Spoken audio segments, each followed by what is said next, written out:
Good evening. Good evening. Chat open कर दीजिएगा। Chat chat चलिए, नहीं उस पे ऐप पे ओपन कीजिए ना।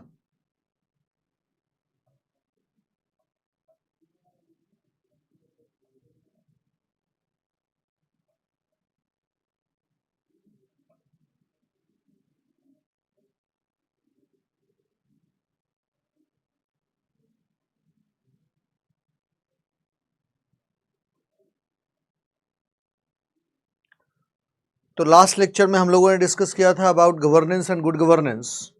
आज हम लोग डिस्कस करेंगे differences between governance and good governance. उसके बाद हम लोग डिस्कस करेंगे about differences then criticism and reasons for emergence of governance and good governance। Governance और गुड गवर्नेंस का कंसेप्शन इमर्ज कैसे हुआ, उसके बाद हम लोग इसके बारे में डिस्कस करेंगे। मेरे पास कुछ नहीं है। नहीं, governance and good governance.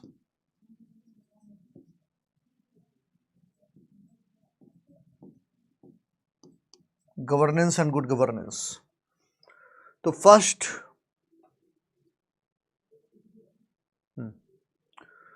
First last lecture में किसी को कोई प्रॉब्लम, अगर किसी को कोई प्रॉब्लम है तो डिस्कस कर लीजिए, नहीं तो हम लोग आगे बढ़ते हैं।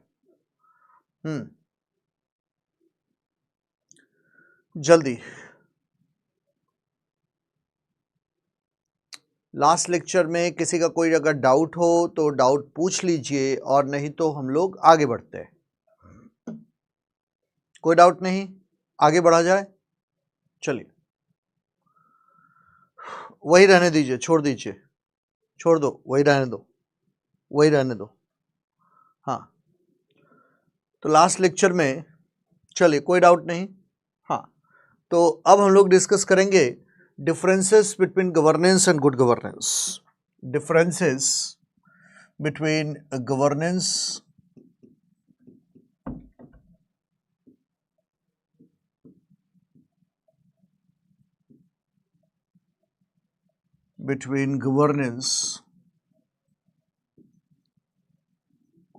and a good governance।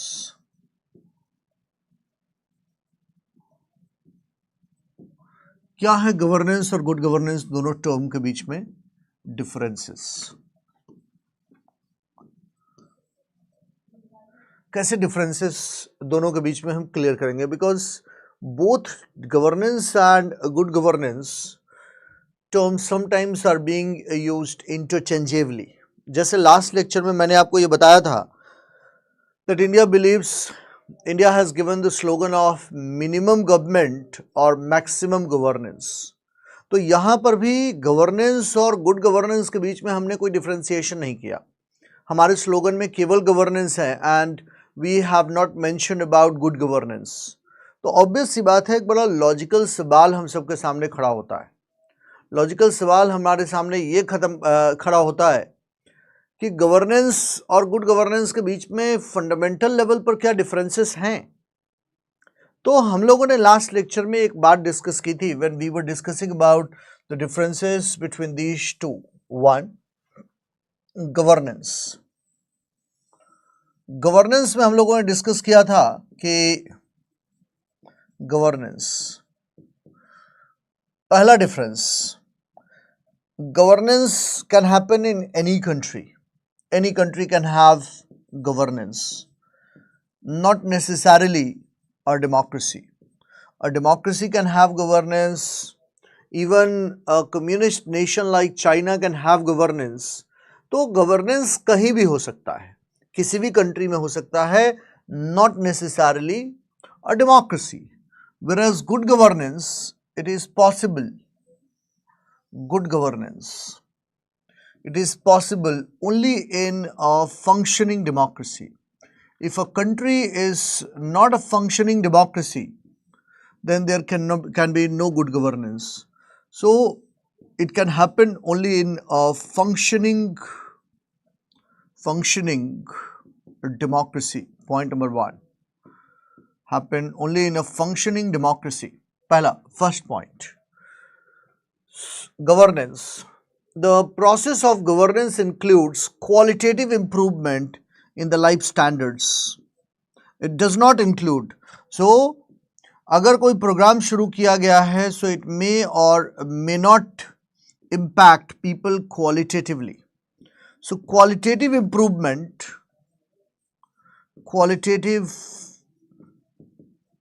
improvement may or may not happen. इस बात को ध्यान रखिएगा. Qualitative improvement may or may not happen. May not happen. जैसे for example, Government of India has come out with a policy. तो आपको क्या लगता है, क्या गवर्नमेंट ऑफ इंडिया की जो पॉलिसी है, क्या वो बहुत सिग्निफिकेंटली हमारे लाइफ को चेंज कर रहा है? अगर कोई पॉलिसी सरकार ने बनाई है, अगर वो पॉलिसी हमारे लाइफ को बहुत सिग्निफिकेंटली चेंज कर रहा है, that can be taken as an example of good governance. लेकिन अगर वो पॉलिसी यूं ही बन गई और हमारे लाइफ पर उस पॉलिसी का कोई इम्पैक्ट नहीं है, तो क्या उसको हम गुड गवर्नेंस का एग्जाम्पल बोलेंगे? Obviously not. तो गुड गवर्नेंस के लिए एक बात जरूरी है, that a country needs to be a functioning democracy in order to have good governance. दूसरा, पहला, qualitative improvement in the life standards of people. Objective क्या है कि लोगों की जिंदगी की क्वालिटी को चेंज किया जाए. Qualitative improvement in the life standards of people. लोगों की जिंदगी में क्वालिटेटिव इम्प्रूवमेंट होना आवश्यक है. जैसे रूल ऑफ लॉ होना चाहिए. समझ रहे हो मेरी बात? अभी कल ही लखनऊ में एक केस हुआ कि एक बच्चा सिविल सर्विसेज की तैयारी करता है. वो बच्चा स्टूडेंट है मेरा. तो ये बड़ा वायरल हुआ है वीडियो.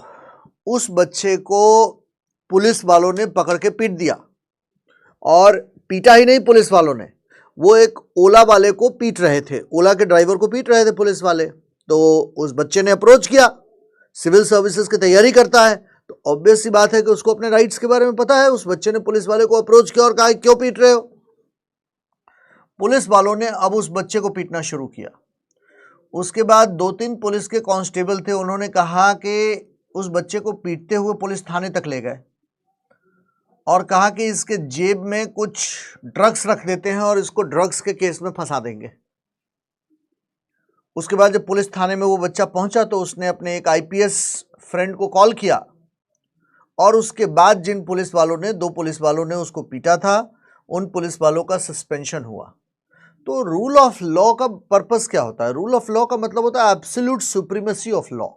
समझ लो, किसी को आर्बिट्ररीली तुमने अरेस्ट नहीं करना है. ये गुड गवर्नेंस का एक एग्जाम्पल है. क्या चाइना में एक पुलिस वाला अगर चाहे तुमको पीटना तो पीट सकता है? बिल्कुल पीट सकता है पुलिस वाला आपको पीट नहीं सकता है. पुलिस वाला उल्टा भी लटका सकता है, आप कितने भी बड़े आदमी क्यों ना हो.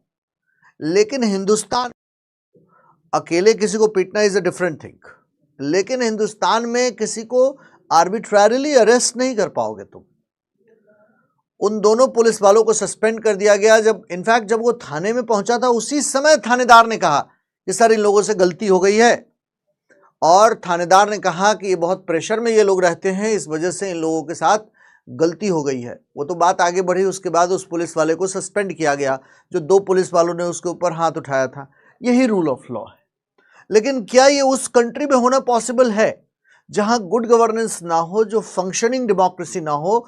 For example China. नहीं, it will not happen in China. समझ रहे हो मेरी बात? It will happen only in a functioning democracy, जहां बहुत ही स्ट्रॉन्ग डेमोक्रेटिक ट्रेडिशन है. यहां रूल ऑफ लॉ का कोई ट्रेडिशन नहीं है. यहां पर रूल ऑफ लॉ का देयर इज अ ट्रेडिशन. यहां पर judiciary is not independent and impartial. यहां पर judiciary is independent and impartial, and यहां पर जुडिशरी इज इंडिपेंडेंट. दूसरा पॉइंट. तीसरा पॉइंट, यहां पर सिविल सोसाइटी इज अनएंगेज्ड. यहां पर civil society is engaged, highly engaged. मैं आज हजार बच्चों के सामने एक टीचर क्लास में आकर के ये कह रहा है कि ऐसा हुआ है और गलत हुआ है. क्या चाइना में एक टीचर की ऐसा बोलने की औकात है? नहीं बोल सकता है वो. क्यों? क्योंकि हमारे यहाँ रूल ऑफ लॉ एग्जिस्ट करता है. तो इसीलिए रूल ऑफ लॉ, गवर्नेंस और गुड गवर्नेंस में फंडामेंटल लेवल पर क्या फर्क है? गवर्नेंस और गुड गवर्नेंस में फंडामेंटल लेवल पर फर्क है कि गवर्नेंस में क्वालिटेटिव इंप्रूवमेंट आपके लाइफ स्टैंडर्ड्स में हो भी सकता है और नहीं भी हो सकता है, लेकिन गुड गवर्नेंस में आपके लाइफ में क्वालिटेटिव इंप्रूवमेंट होना ही है किसी भी पॉलिसी में। And story does not and here. Governance में वो डेमोक्रेसी है भी, हो भी सकती है और नहीं भी हो सकती है, लेकिन यहां पर एक फंक्शनिंग डेमोक्रेसी होना जरूरी है। गवर्नेंस कहीं भी हो सकता है। Governance can happen in China, governance can happen anywhere in the world, governance can happen in even Russia, anywhere in the world, even in an African country. लेकिन good governance is possible only in a country which is a functioning democracy.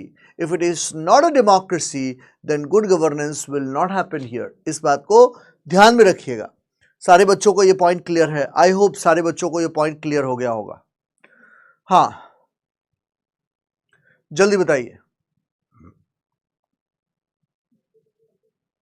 IPS उसका friend नहीं होता तो भी उसको कुछ नहीं होता बेटे, क्योंकि थाने में जाते ही पुलिस के जो दरोगा ने कहा, जो स्टेशन हाउस ऑफिसर होते हैं, पुलिस के दरोगा ने कहा कि भाई इन लोगों से गलती हो गई है। इनफैक्ट उस लड़के ने ये बात कही है, आप वीडियो देखेंगे ना, तो उस बच्चे ने ये बात कही है कि जब थाने में ये दो लोग मुझे ले गए तो उसके बाद स्टेशन हाउस ऑफिसर ने मुझे सॉरी कहा और कहा कि मैं इन लोगों के लिए आपसे माफ़ी मांगता हूं और इन लोगों से गलती हो गई है, बहुत प्रेशर में रहते हैं।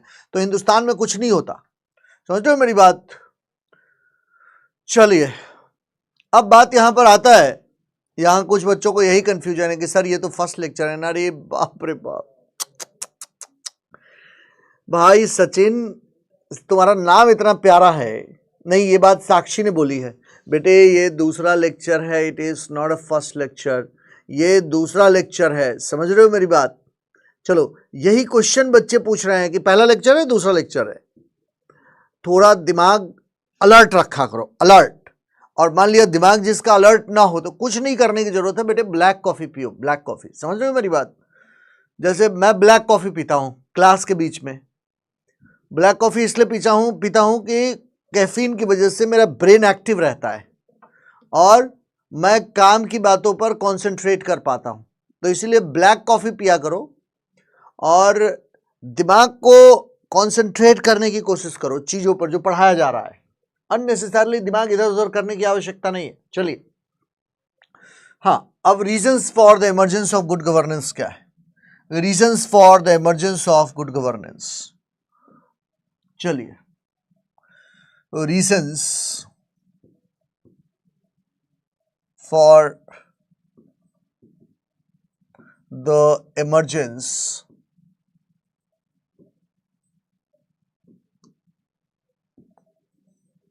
Of good governance. क्या है reason for the emergence of good governance? तो पहला,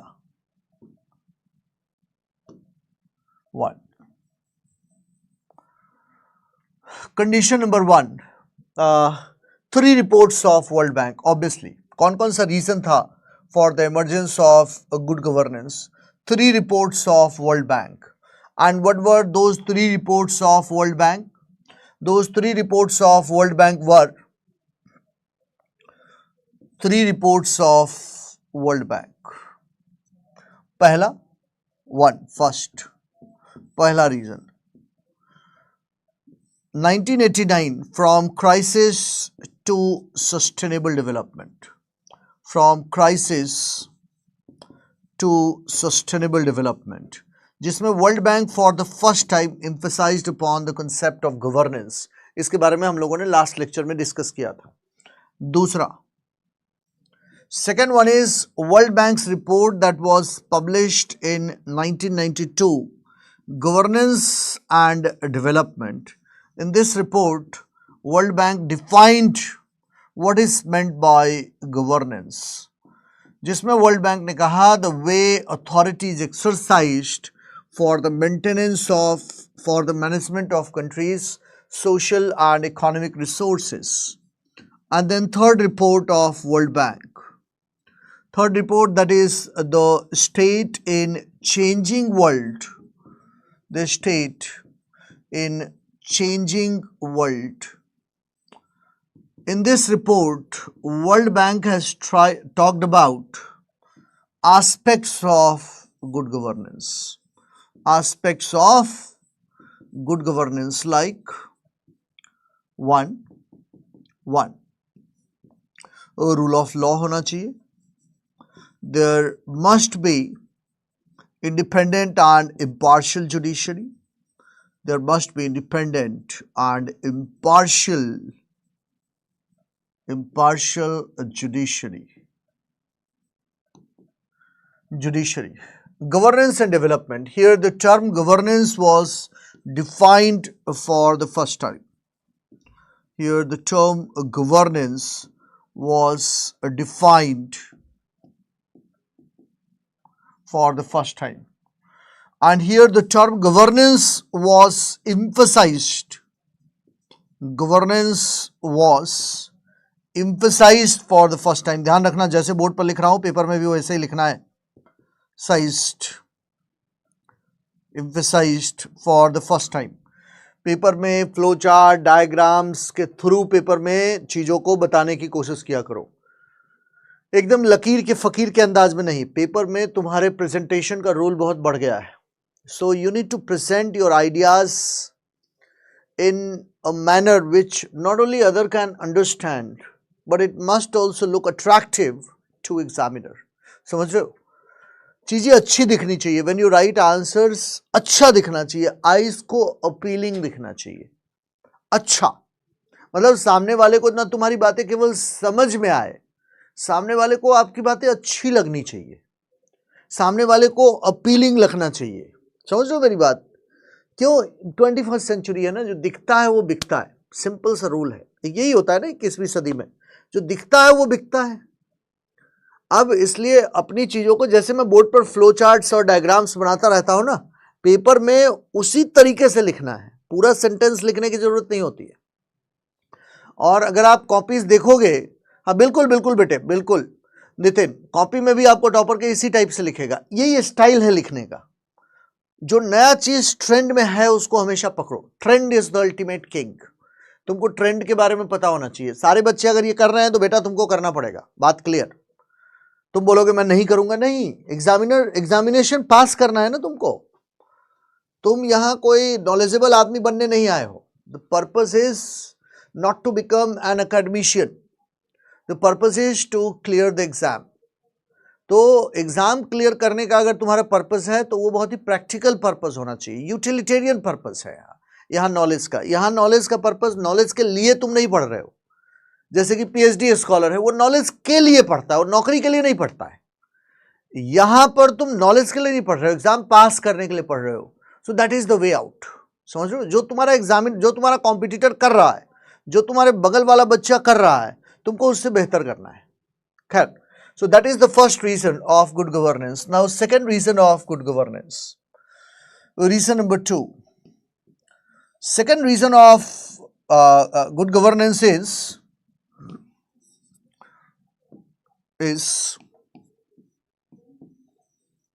कौन सा है second reason? तो second reason of good governance is Rio Earth Summit. Rio Earth summit 1992. ये तुम लोगों ने स्कूल में पढ़ा होगा रियो अर्थ समिट के बारे में. मैं ये एक्सपेक्ट करके चल रहा हूं कि कुछ तो स्कूल में पढ़ा होगा. वैसे नहीं पढ़ा है तो भी जान लो. In this Rio Earth Summit, ये क्लास 7th की ज्योग्राफी की बुक में है लिखा हुआ. क्लास 7th और आई थिंक क्लास 8th की ज्योग्राफी की बुक में रियो अर्थ समिट के बारे में बहुत डिटेल में लिखा हुआ है. सो रियो अर्थ समिट में for the first time it was said the idea of sustainable development was conceptualized. The idea of sustainable development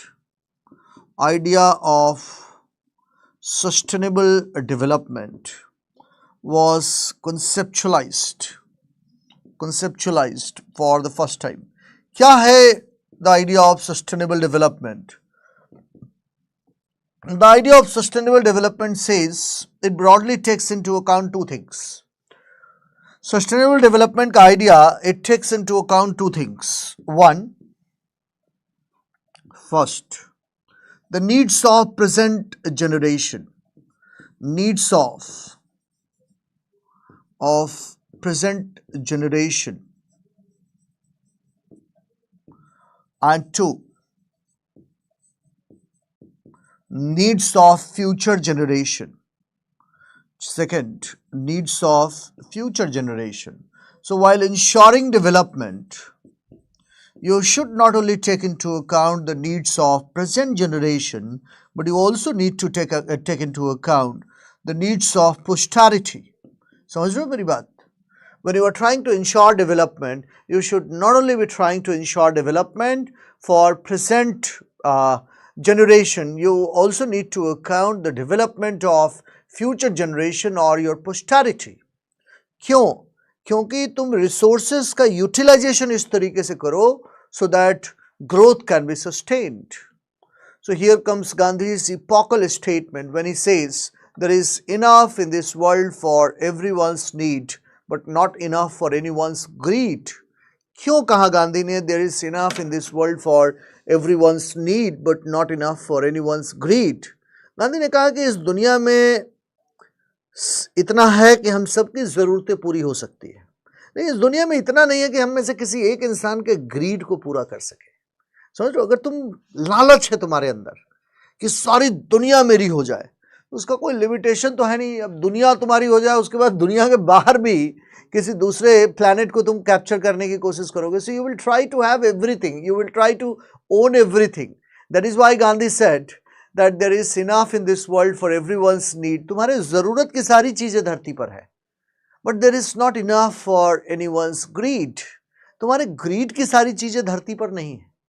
तो इसीलिए आइडिया ऑफ सस्टेनेबल डेवलपमेंट के लिए ये आवश्यक है that you need to take into account not only the needs of present generation, but you also need to take into account the needs of future generation. So for the first time, the idea of sustainable development, it got conceptualized with a Rio Earth Summit, wherein it says that the needs of not only present generation should be taken into account while ensuring development. We also need to take into account the needs of future generation, that is posterity. Then third one report that was published by World Bank, and name of the report is Human Development Index. Human Development Index that further demanded for, हाँ इसमें एक और point है रियो Earth summit में. पहली बार ये कहा गया that in order to ensure sustainable development, there must be involvement of community, and involvement of community is an important aspect of good governance. मैंने आपको बताया था that engagement of civil society. तो कहा development can be sustained only when community is involved. If community is not involved, development cannot be sustained. And third one is Human Development Index. Human Development Index was published in 1992. आप लोगों ने उसके बारे में सुना होगा. It was jointly developed by a Pakistani economist, Mahbubul Haq, and Amartya Sen, India's former Nobel laureate, जिसमें ये देखा गया that a number of countries are having healthy economic growth rate. But economic growth rate is not resulting into the consequent human development. The economic development is not resulting into the capacity building of people. का economic development तो हो रहा है, economic growth is also happening. So a country is growing at a rate of 5%, 6% or 7%, but the growth is not resulting into consequent development. Growth, economic growth हो रहा है लेकिन development नहीं हो रहा है लोगों का. Economic development has not resulting into consequent development. So it is being said that these three things, that is one, 3 reports of World Bank, second, Rio Earth Summit, and third, Human Development Index. ये सब they were the reasons for the emergence of idea of governance and good governance. यहाँ केवल एक बात याद रखिएगा, that growth has not resulted into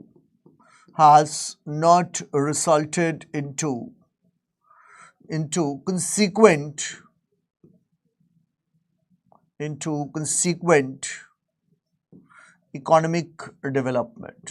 समझ रहे हो मेरी बात? Growth has not resulted into consequent economic development.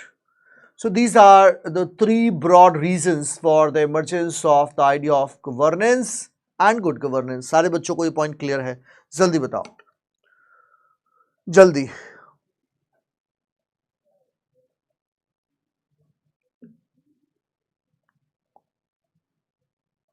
हाँ, UNDP, yes, I think 1992. Okay, Rishu ने कहा कि it was published in 1990. Okay, ठीक है. Year is not important for governance. एक बच्चे ने कहा third point explain. Third point में कुछ नहीं कहा. थर्ड पॉइंट में मैंने कहा कि इकोनॉमिक ग्रोथ तो हो रहा है लेकिन डेवलपमेंट नहीं हो रहा है. मतलब इकोनॉमी 5% 7% के रेट पर ग्रो कर रही है लेकिन डेवलपमेंट नहीं हो रहा है. समझो मेरी बात? चलिए, तो इतनी बात पहले लिख लो, फिर आगे बढ़ते हैं. इतनी बात लिख लीजिए. इससे क्लियर नहीं लिख पाऊंगा, ये शिवम ने कहा. शिवम, इससे क्लियर नहीं लिख पाऊंगा, ये बहुत क्लियर लिखा हुआ है. अब तुम मोबाइल में देख रहे हो तो नहीं समझ में आएगा, कंप्यूटर में देख रहे हो, लैपटॉप में देख रहे हो, बेटा समझ आ जाएगा. इससे क्लियर क्लास में नहीं लिखा जा सकता है. समझ रहे हो? ये हैंड राइटिंग की क्लास नहीं है, मैं पढ़ाने आया हूं. समझ रहे हो? और मेरी हैंड राइटिंग इज गुड, मुझे ये बात पता है. It's not bad. तो मैं बहुत अच्छा लिखता हूं, my hand writing is clear. तो इसलिए इससे साफ बेटा नहीं लिख पाऊंगा मैं. बात क्लियर? और हैंड राइटिंग वैसे भी ऐसी चीज है कि बुढ़ापे में भी जाकर के ठीक नहीं होती है. समझे? बुढ़ापे में भी जाकर के हैंड राइटिंग ठीक नहीं होती है. तो हैंड राइटिंग जो तुम्हारी बन गई सो बन गई, और मोबाइल पे पढ़ोगे तो बोर्ड वाला क्लियर नहीं होगा. इसलिए पढ़ो तो बहुत ही प्रोफेशनल के अंदाज में पढ़ो बेटे. पढ़ना अगर है तो लैपटॉप और वो लेकर के पढ़ो. समझ रहे हो? पढ़ना अगर बेटा है तो लैपटॉप रखो ना, या टैब खरीद लो. आजकल तो बहुत सारे सस्ते टैब्स भी आ रहे हैं, तो एक सस्ता टैब ले लीजिए, उसमें अगर पढ़ोगे तो ज्यादा अच्छे से क्लियर होगा. नहीं तो मोबाइल बड़े स्क्रीन वाला रखो. बड़े स्क्रीन वाले पर भी बेटे सारी बातें क्लियर हो जाएंगी. छोटे मोबाइल पर क्लियर नहीं होगी, क्योंकि मैं अपनी क्लास में देखता हूं बोर्ड पर, तो मुझे तो सारा कुछ क्लियर होता है यार. अपनी क्लास जब मैं देखता हूं तो मेरे को सब कुछ क्लियर होता है मोबाइल पर. कौन से मोबाइल से देखते हो? समझ रहे हो मेरी बात? कौन से मोबाइल से देखते हो? अगर अच्छे मोबाइल से देखोगे, बड़े स्क्रीन वाले मोबाइल से देखोगे, तो सारी बातें तुमको समझ में आ जाएंगी. चलिए, इतनी बात लिख लीजिए. इतनी बात लिख लो. Differences between governance and good governance.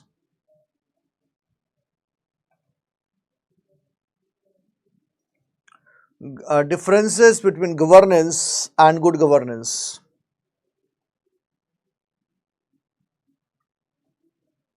Between governance and governance. Good governance.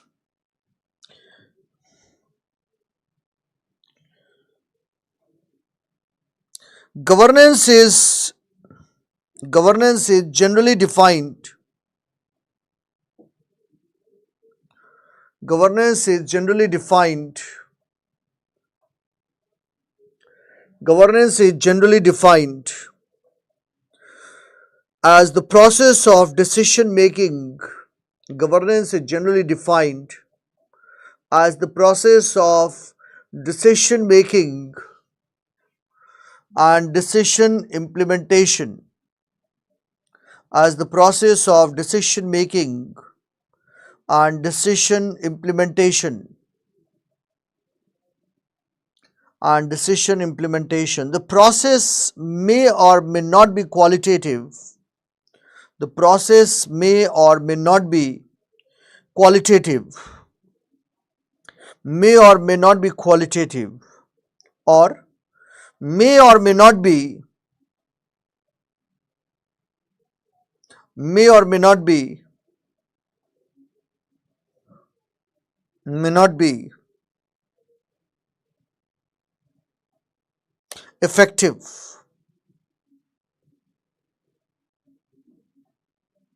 May or may not be effective. However, when the process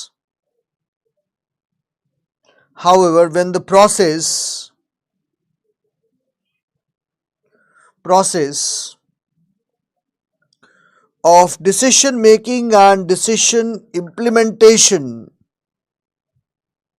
when the process of decision making or decision making and decision implementation is both qualitative and effective, is both qualitative and effective,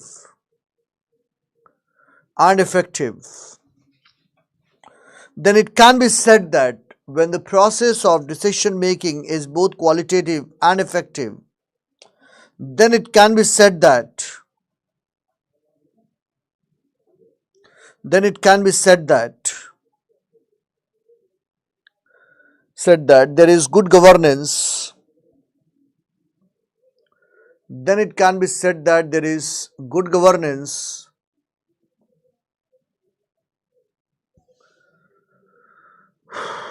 good governance. Otherwise, it can be said that, otherwise, it can be said as poor governance. Qualitative and effective, it can be said that there is good governance, otherwise, it can be said as poor governance.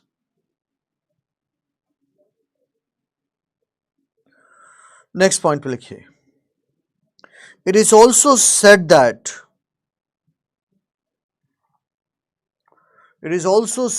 the process of governance existed in every country. It is also said that the process of governance existed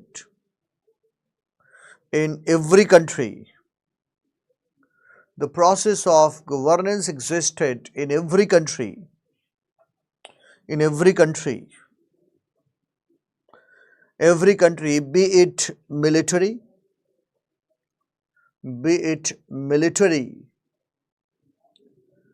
socialist, be it military, socialist or democratic country, but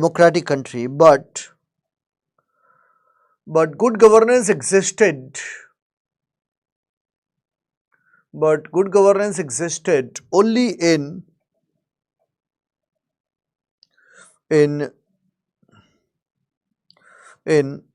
democratic countries. Only in democratic countries. Good governance existed only in democratic countries. It means democracy is made as a precondition.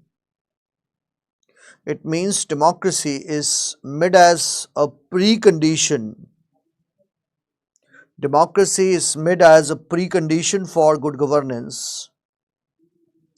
It's made as precondition for good governance. It means democracy is made as precondition for good governance. Precondition for good governance. As democracy is made as a precondition for good governance, as in democracy, there exists a set of values. There exists a set of values emphasized by.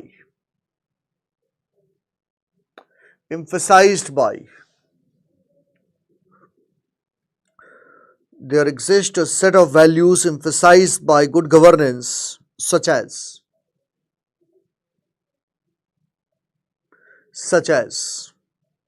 liberty,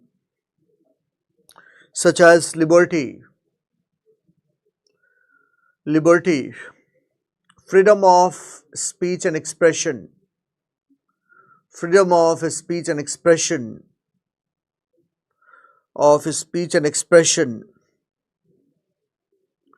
rule of law, etc.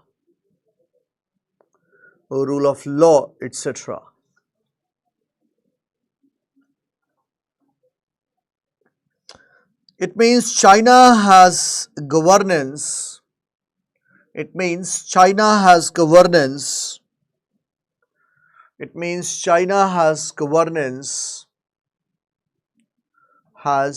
governance.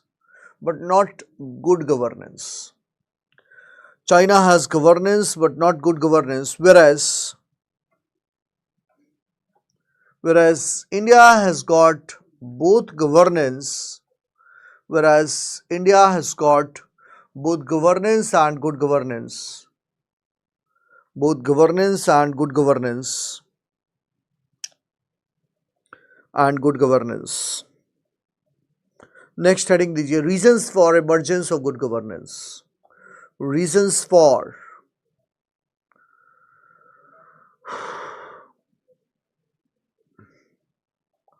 reasons for reasons for emergence of good governance. Good governance. यहाँ मैं पढ़ा रहा हूँ और वहाँ board पर ये tension चल रहा है, काफी टेंशन में लग रहा है। कौन है? हाँ, आयत ने कहा कि इंडिया का नाम क्यों चेंज रहा है? बेटा तुम गुड गवर्नेंस पे फोकस करो, समझ रहे हो? तुम आईएएस बन जाओ। इंडिया का नाम बदल करके अगर आयत कर दिया जाए तो भी बेटा तुम्हारी जिंदगी में कोई फर्क नहीं पड़ेगा, इसलिए तुम यहां फोकस करो, यहां जो पढ़ा रहा हूं, समझ रहे हो मेरी बात? और झूठ मूठ का टेंशन छोड़ दो, तुम आईएएस बनने पे फोकस करो, आईएएस बनने पे, समझ गए मेरी बात? इस बार अलीगढ़ के एक लड़के का मैं इंटरव्यू देख रहा था, उस लड़के की आई है आई थिंक कुछ 89 रैंक आई है अलीगढ़ के उस बच्चे की। तो पता है उस बच्चे ने क्या कहा? मैं इंटरव्यू देख रहा था तो उस बच्चे ने कहा कि जिन बच्चों के साथ मैं बचपन में क्रिकेट खेलता था उनमें से कई बच्चे, हाँ वो मैं नाम भूलो, असाद जुबेरी उस लड़के का नाम है, आईएएस ऑफिसर इस बार मिला, आईएएस बना है। तो उन्होंने कहा कि जिन बच्चों के साथ मैं बचपन में खेला करता था क्रिकेट, लाइफ में प्रायोरिटी का देखो क्या रोल होता है। उस बच्चे ने कहा कि जिन बच्चों के साथ मैं क्रिकेट खेलता था उसमें से कई बच्चे आज के डेट में जेल में हैं, क्रिमिनल एक्टिविटीज में हैं, और ये बच्चा आईएएस ऑफिसर है। लाइफ में बेटे प्रायोरिटी का फर्क होता है, तो इसीलिए लाइफ में प्रायोरिटी अपनी चीजों की ठीक करो, समझ रहे हो? फालतू की चीजों के चक्करों में ना फंसो, जीवन में प्रैक्टिकल अप्रोच अपनाओ, समझ रहे हो मेरी बात? प्रैक्टिकल जीवन में अपनी प्रायोरिटी को रीडिफाइन करो, तुमको क्या करना है जिंदगी में, और अपने आप को मतलब कंसंट्रेट करो अपने गोल पर, फालतू की चीजों के चक्करों में ना फंसो। डिबेट, डिस्कशन, फालतू की चीजें, नॉनसेंसिकल बातें। अगर डिबेट किसी से डिस्कशन करना है तो क्वेश्चन आंसर पे करेंगे कि इस क्वेश्चन का क्या आंसर होगा, ये डिस्कशन का मुद्दा हो सकता है, समझ रहे हो मेरी बात? डिस्कशन का क्या मुद्दा हो सकता है, क्वेश्चन का क्या आंसर होगा, ये डिस्कशन का मुद्दा नहीं हो सकता है। ये लीडर खराब है, ये लीडर अच्छा। अरे तुमको सिविल सर्वेंट बनना है मेरे भाई, तुमको पॉलिटिशियन नहीं बनना है। ये लीडर अच्छा है खराब है, क्यों इस डिबेट में फंसना है? एक प्रैक्टिकल अप्रोच रखो जिंदगी में। तुमको क्लियर कट तुम्हारे दिमाग में ये बात होनी चाहिए, मुझे ये एग्जाम क्लियर करना है, बात क्लियर। और मैं अपने किसी भी ऐसे दोस्त से ही मैं बात करूंगा जो मुझे एग्जाम में कुछ वैल्यू एडिशन करे। फालतू का डिबेट डिस्कशन नहीं कि 2024 में इलेक्शन कौन जीतेगा। अरे मुझे क्या लेना देना है इलेक्शन कौन जीतेगा, जीत जाए जो भी जिसको जीतना है, समझ रहे हो मेरी बात? जिसको इलेक्शन जीतना है जीत जाए, ये मेरा और तुम्हारा कंसर्न नहीं है। बच्चे क्या करते हैं, फालतू की चीजों में दिमाग लगाते हैं, इलेक्शन कौन जीतेगा, एमपी कौन बनेगा। तुम अपने करियर पे ध्यान लगाओ, तुम्हारे लिए वो सबसे ज्यादा इंपॉर्टेंट चीज है। मैंने उस लड़के की मुझे बड़ी अच्छी बात लगी, उसने कहा कि जिन बच्चों के साथ मैं बचपन में क्रिकेट खेलता था उसमें से कई लोग अभी जेल में हैं। एक बात बताओ, सेम सोसाइटी में रहने वाला बंदा, एक बच्चा आईएएस ऑफिसर बना हुआ है और एक बच्चा जेल में है, प्रायोरिटी का फर्क है, समझ रहे हो? इसकी प्रायोरिटी जीवन में कुछ और थी, इसके पेरेंट्स ने जीवन में कुछ और सोचा, उसके पेरेंट्स ने जीवन में कुछ और सोचा, दोनों की प्रायोरिटी में फर्क है, सिंपल। तो इसीलिए एकदम क्लियर कट करो और फालतू की चीजों से दूर रहो। अपने दोस्तों से अगर कभी डिबेट डिस्कशन भी करो तो क्वेश्चन पे करो डिबेट डिस्कशन, ये नहीं कि कौन एमपी बनेगा। अरे मुझे क्या करना है, मैं थोड़े एमपी बन रहा हूं, जब मैं बनूंगा तो देखूंगा कि क्या करना है। अभी मैं एमपी बन नहीं रहा हूं, तुम बन नहीं रहे हो तो उस चीज के बारे में क्यों डिबेट डिस्कशन में फालतू में फंसना। चलो और क्वेश्चन आंसर पे डिस्कशन करो कि एक क्वेश्चन का क्या आंसर हो सकता है, वो डिबेट किया, डिस्कस किया। समझ रहे हो मेरी बात? मैं हमेशा, अभी मैंने संका वो प्रहार बैच की क्लास ली तो मैंने उन बच्चों से कहा कि भाई अपने क्वेश्चन आंसर पे फोकस करो। चलिए इतनी बात लिख लीजिए। Reasons for emergence of good governance. 1, it emerged during 1990s. It emerged during 1990s. 1990s.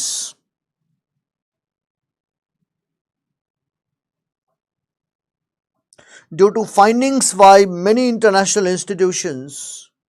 1990s, due to findings by many international institutions such as World Bank, IMF, such as World Bank, IMF, UNDP, World Bank, IMF, UNGP, UNDP, World Bank, IMF, UNDP, etc. According to these institutions, although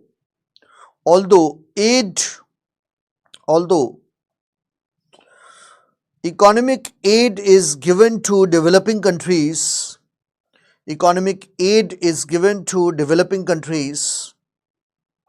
but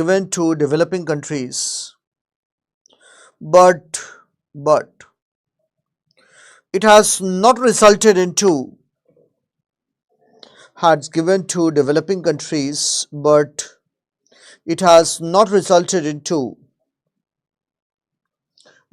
proportionate development. It has not resulted into proportionate development of these countries.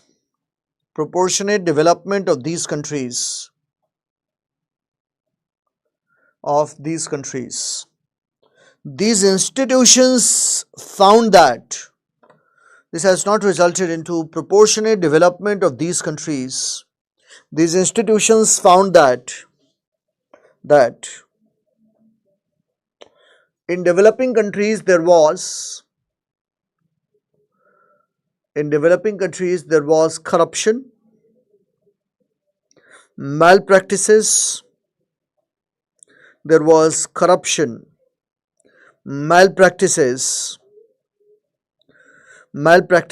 lack of transparency,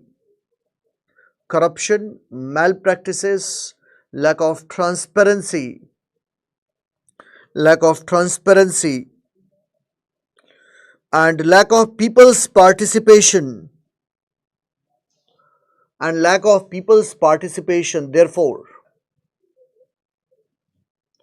Therefore, these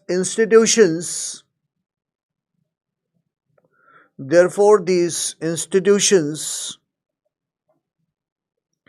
started emphasizing on good governance,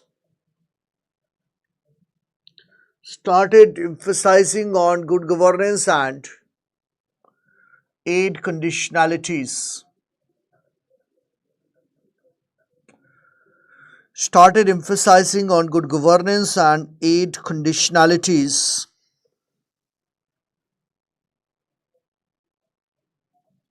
Next point पे लिखिए, aid conditionalities. Next, the three important development during 1990s. The three important development during 1990s set the foundation. Next point, the three important developments during 1990s set the foundation for good governance. Set the foundation of good governance.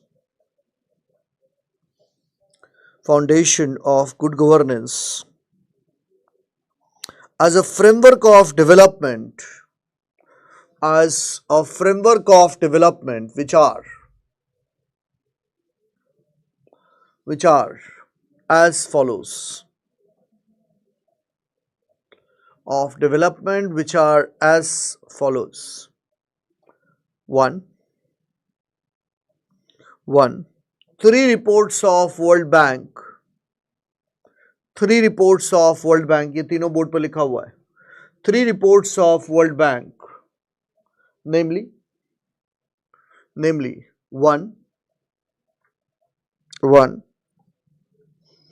from crisis to sustainable development,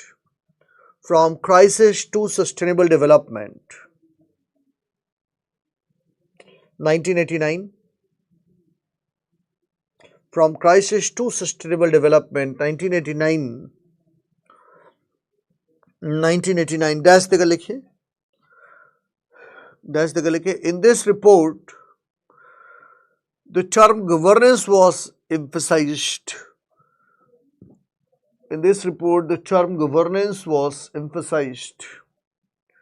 Second, governance and development, 1992. Governance and development, 1992.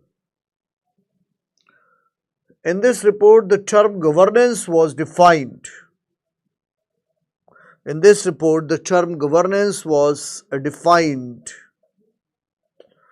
Governance was defined.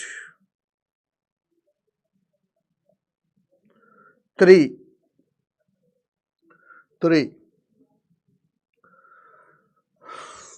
The state in changing world.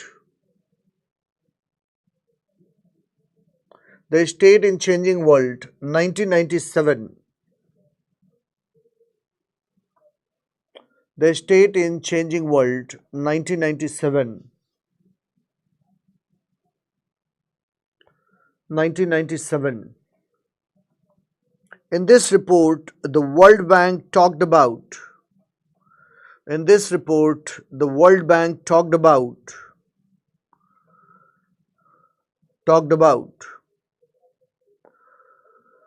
In this report, the World Bank talked about aspects of good governance.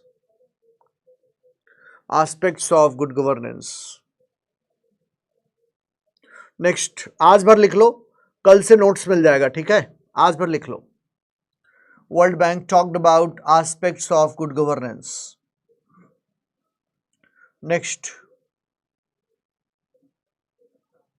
Next point में लिखो, second point, ये सब first point में था, 3 reports of World bank. Second, publication of human development index bye UNDP. Publication of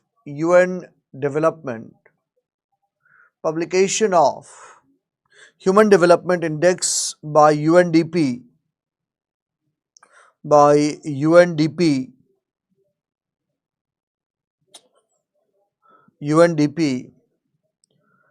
In this report, it was mentioned.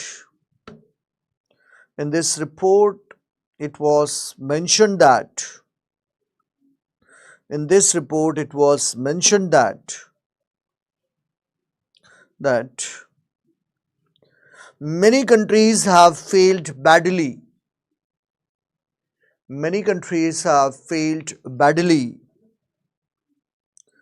Despite having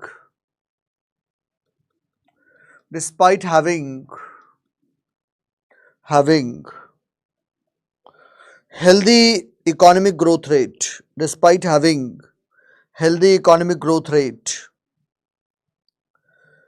including India, which was an eye opener for policymakers.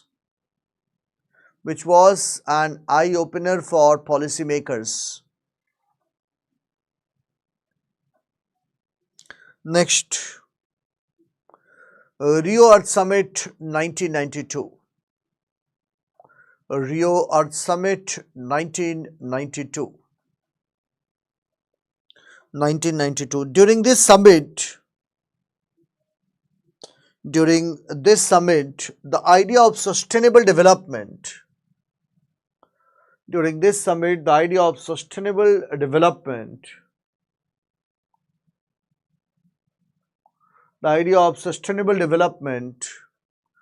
got conceptualized.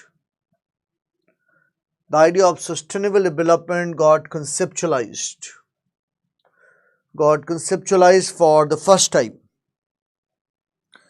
Development got conceptualized for the first time.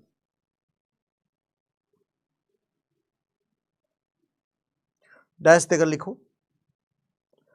As carrying development in present times,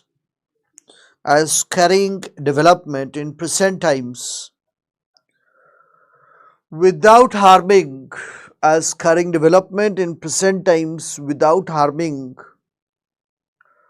without harming the needs of future generation,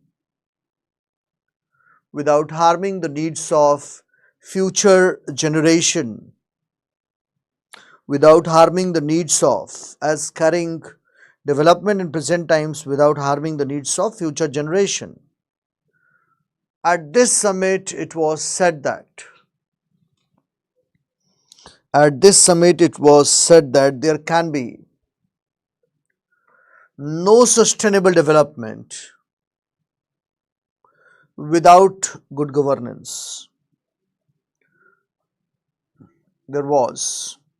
At this summit, it was said that there can be no sustainable development without good governance.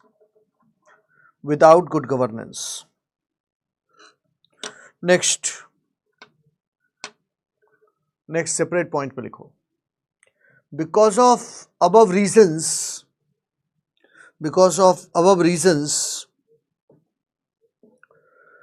good governance became an attractive term.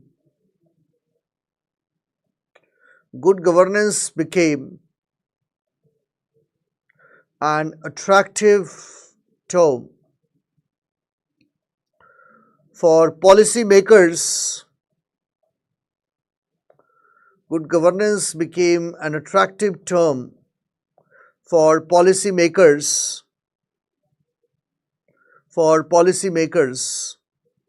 across the globe.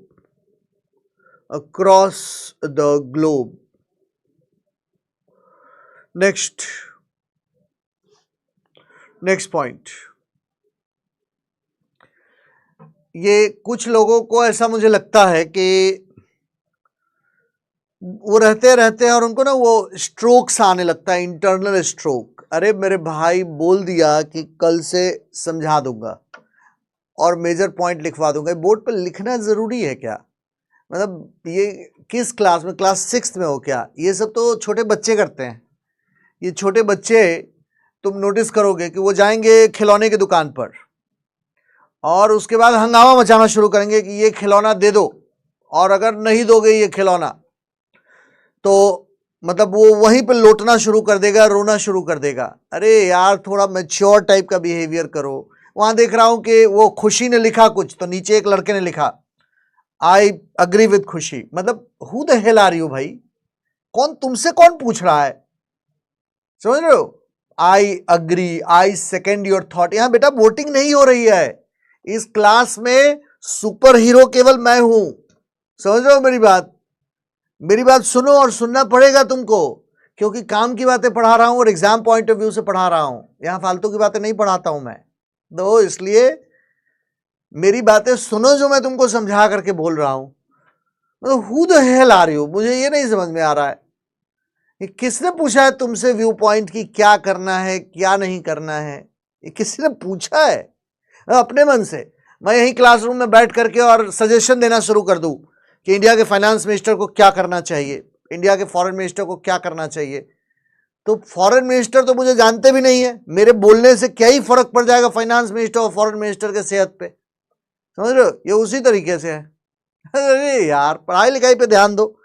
पढ़ाई लिखाई के अलावा world की सब बातें करते हो, और पढ़ाई लिखाई की जब बात आती है तो डब्बा गोल हो जाता है.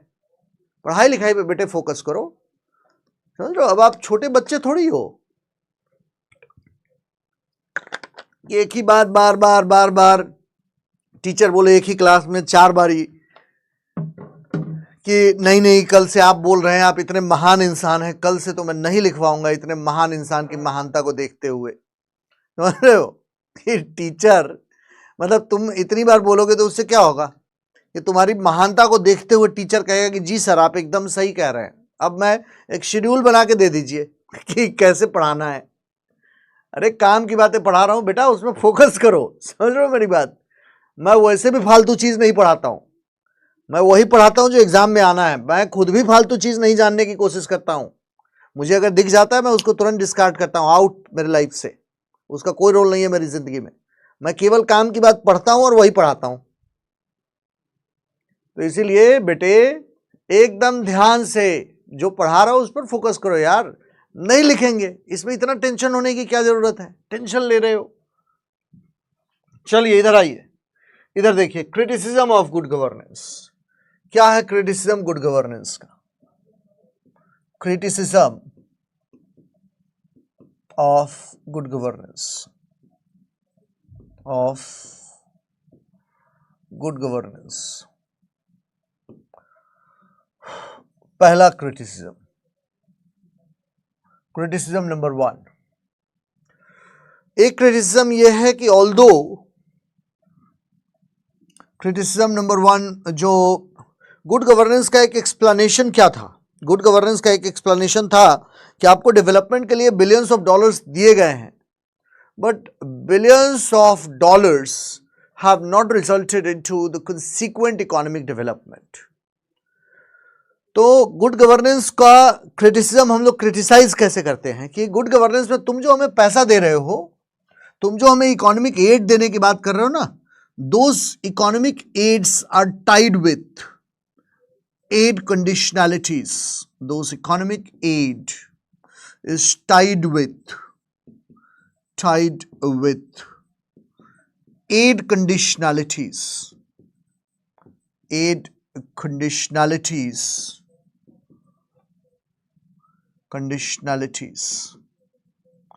मतलब यू ब्रिंग रिफॉर्म्स, ये कौन सी कंडीशनैलिटीज हैं जो एड के साथ हैं? तो ये कहा जाता है ये कंडीशनैलिटीज हैं that you bring reforms. If you do not bring reforms, if you do not bring certain reforms, then aids will not be given to you. मतलब जबरदस्ती तुमसे रिफॉर्म करवा रहे हैं। समझ रहे हो मेरी बात? If you do not bring certain reforms, then economic aid will not be given to you, Point number 1, इस बात को ध्यान में रखिएगा। क्या कहा जो पहला क्रिटिसिज्म है, हम क्रिटिसाइज करते हैं गुड गवर्नेंस को कि तुम ये बोलते हो कि तुम सर्टेन रिफॉर्म्स करो और उसके बाद ही तुमको हम इकोनॉमिक एड देंगे, और तुम उन सर्टेन रिफॉर्म्स को नाम क्या देते हो? तो तुम ये कहते हो कि these reforms are aspects of good governance, और इसीलिए ये रिफॉर्म तुमको करना होगा। ये रिफॉर्म अगर तुम नहीं करोगे तो तुमको जो हम गरीबी दूर करने के लिए एड देते हैं, the economic aid that is given to you for eradication of poverty will not be given to you. So if you don't bring certain reforms, then economic aid will not be given to you. Point number 1. Point number 2, दूसरा point क्या है? तो दूसरा point यहां पर यह है कि गुड गवर्नेंस किन चीजों के बारे में बात करता है। अगर तुम डिटेल में गुड गवर्नेंस के बारे में देखोगे तो मैंने तुम्हें बताई that a country needs to be a functioning democracy. If a country is not a functioning democracy, then it cannot have good governance. यही बोला जाता है ना। लेकिन कौन बोल रहा है ये वो लोग बोल रहे हैं जो अमेरिका और वेस्टर्न कंट्रीज के लोग अपनी आइडियोलॉजी को दूसरों के ऊपर थोपना चाहते हैं। तो ये कौन से एस्पेक्ट्स के बारे में कहते हैं? रूल ऑफ लॉ होना चाहिए। ये और क्या बोलते हैं? ये कहते हैं there must be independent and impartial judiciary. अब तुम हमें बताने वाले कौन होते हो कि हमें क्या करने की आवश्यकता है एंड क्या नहीं करने की आवश्यकता है? तुम्हारे बोलने से हम अपनी कंट्री में अगर रिफॉर्म लाने लगे फिर तो हो गया। और अगर वो रिफॉर्म फ्लॉप होगा तो क्या तुम उसकी रिस्पॉन्सिबिलिटी लोगे? तो नहीं। तो ये बंगाल सिस्टम नहीं चलेगा। बंगाल सिस्टम क्या था? तो आपने हिस्ट्री में पढ़ा होगा स्कूल में, आईएएस की तैयारी में नहीं, स्कूल में। यहां तो पढ़ोगे ही, स्कूल में तुमने ये पढ़ा होगा। और क्यों मैं बीच बीच में ये बोल देता हूं स्कूल में, ताकि कोई बच्चा ये ना कहे कि सर नहीं पढ़ाया गया है अभी कोचिंग में। बेटा ये स्कूल में क्लास 8 की एनसीईआरटी में है। क्या है क्लास 8 की एनसीईआरटी में? क्लास 8 की एनसीईआरटी में है कि बेचारे मीर जाफर को सारी रिस्पॉन्सिबिलिटी दे देते हैं वो, और टैक्स और पावर अपने हाथ में रखते हैं। तो ये नहीं चलेगा कि तुम्हारे हिसाब से हम रिफॉर्म करें और रिफॉर्म फ्लॉप हो जाए तो तुम अपना हाथ खड़ा कर दो। समझ रहे हो मेरी बात? रिफॉर्म फ्लॉप होने पर तुम अपना हाथ खड़ा कर दो और तुम ये कहो कि हमारा कोई लेना देना नहीं है। तो हम तुम्हारे हिसाब से रिफॉर्म क्यों करें? तो जो भी गुड गवर्नेंस में वैल्यूज की बातें हुई है, all those values are full of are western liberal values, suffused with और full of western liberal values. समझ रहे हो मेरी बात? ये सब वेस्टर्न लिबरल वैल्यूज हैं जो अमेरिका में है, ब्रिटेन में है, फ्रांस में है। हम तुम्हारे वैल्यूज को क्यों अडॉप्ट करें? हमारा अपना values are far better than your values. इसको बहुत सारी कंट्रीज ने क्रिटिसाइज किया है। दूसरा क्रिटिसिज्म गुड गवर्नेंस का। तीसरा क्रिटिसिज्म गुड गवर्नेंस का, तुम जिस गुड गवर्नेंस के बारे में मुझे समझा रहे हो वो गुड गवर्नेंस के बारे में मेरे को जानना ही नहीं है। जो बात तुम मुझे समझाने की कोशिश कर रहे हो, क्यों नहीं मुझे जानना है उस गुड गवर्नेंस के बारे में? इसलिए नहीं, because the aspects of good governance can in fact much more lofty ideals can be found in Indian society. Much more lofty ideals, more lofty ideals can be found. Ideals can be found in Indian society. समझ रहे हो मेरी बात? Can be found in Indian society. कैसे? Much more lofty ideals can be found. For example, the concept of, for example, the concept of बहुजन सुखाया। तुमने सुना है इसके बारे में? बचपन में सुना होगा। बहुजन सुखाया, सुखाया, बहुजन हिताया, बहुजन हिताया। द कंसेप्ट ऑफ राम राज्य, जो आइडियल स्टेट की बात करता है, गांधी भी कंसेप्ट ऑफ राम राज्य के बारे में बात करते हैं। तो है क्या ये राम राज्य? कुछ नहीं है, it's an ideal state. The concept of Ram राज्य, justice system that was present, justice system that was present during Akbar's period, justice system of Akbar's period। ये गुड गवर्नेंस का जो लॉफ्टी आइडियल्स हमें अंग्रेजों ने बताया है, उससे तो फार बेटर है कि जहां पर ये बात होती है बहुजन सुखाया, बहुजन हिताया, वो वेलफेयर ऑफ ऑल, वसुधैव कुटुंबकम। किसने इसके बारे में बात किया? इतने लॉफ्टी आइडियल्स के बारे में दुनिया में बता दे मुझे। वसुधैव कुटुंबकम, वसुधैव कुटुंबकम, सारा जहां हमारा कुटुंब है, कुटुंबकम। तो इसलिए हमारा ये कहना है वेस्टर्न कंट्रीज से कि कृपया ज्ञान न दे, यहां सभी ज्ञानी हैं। समझ रहे हो मेरी बात? हमें ज्ञान देने की आवश्यकता नहीं है और यहां सब ज्ञानी हैं। तुम जो ज्ञान हमें दे रहे हो ऑलरेडी हजारों साल से इंडियन सोसाइटी का पार्ट है। वो जो अंग्रेज हमें ये गोरे ज्ञान देने चले हैं, इनको कितना पता है सोसाइटी के बारे में? अगर आप कौटिल्य की बुक पढ़ेंगे, आज से 3000 साल पहले उस ग्रेट आदमी ने पता है क्या लिखा था? उस ग्रेट आदमी ने अपनी बुक में लिखा था, in the book of Kautilya's Arthashastra, it is being written in the happiness of subject, in the happiness of subjects, subject मतलब citizens, in the happiness of subjects lies the happiness of the king। समझ रहे हो मेरी बात? In the happiness of subjects lies the happiness happiness of the king, मतलब जो king की happiness है वो उसके लोगों की हैप्पीनेस में है भाई। It is not the other way round. King की हैप्पीनेस में जनता की हैप्पीनेस नहीं है। जनता अगर खुश है तो किंग भी खुश है। किंग की प्राइमरी रिस्पॉन्सिबिलिटी क्या है? So primary responsibility of king is to make its people happy. समझ रहे हो? तो गुड गवर्नेंस क्या है? अल्टीमेटली तो लोगों के वेलफेयर की ही तो बातें चल रही है। कौटिल्य का किंग कभी भी अथॉरिटेरियन किंग नहीं था। कौटिल्य का जो किंग था always used to be tied to the notion of dharma. Dharma का मतलब dharma should not be looked here in narrow sense of religion. So I am not talking about dharma in narrow sense of religion, I am talking about dharma in broader sense. मतलब क्या? Upholding the values of society, doing your duties, ensuring that everybody is performing duties to the best of their abilities. That was the primary task of Kautilya's king. तो इसीलिए ये जो ideals हमें western countries आज के date में बता रही हैं, समझ रहे हो मेरी बात? आइडियल जो हमें वेस्टर्न कंट्रीज बातें बता रही हैं, those ideals were already present under Indian society since time immemorial. समझे?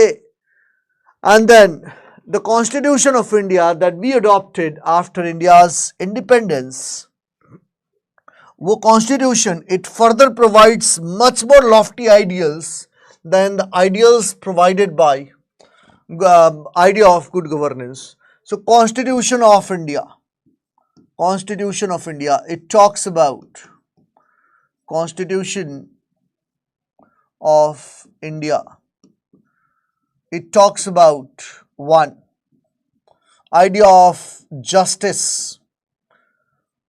liberty, equality, fraternity,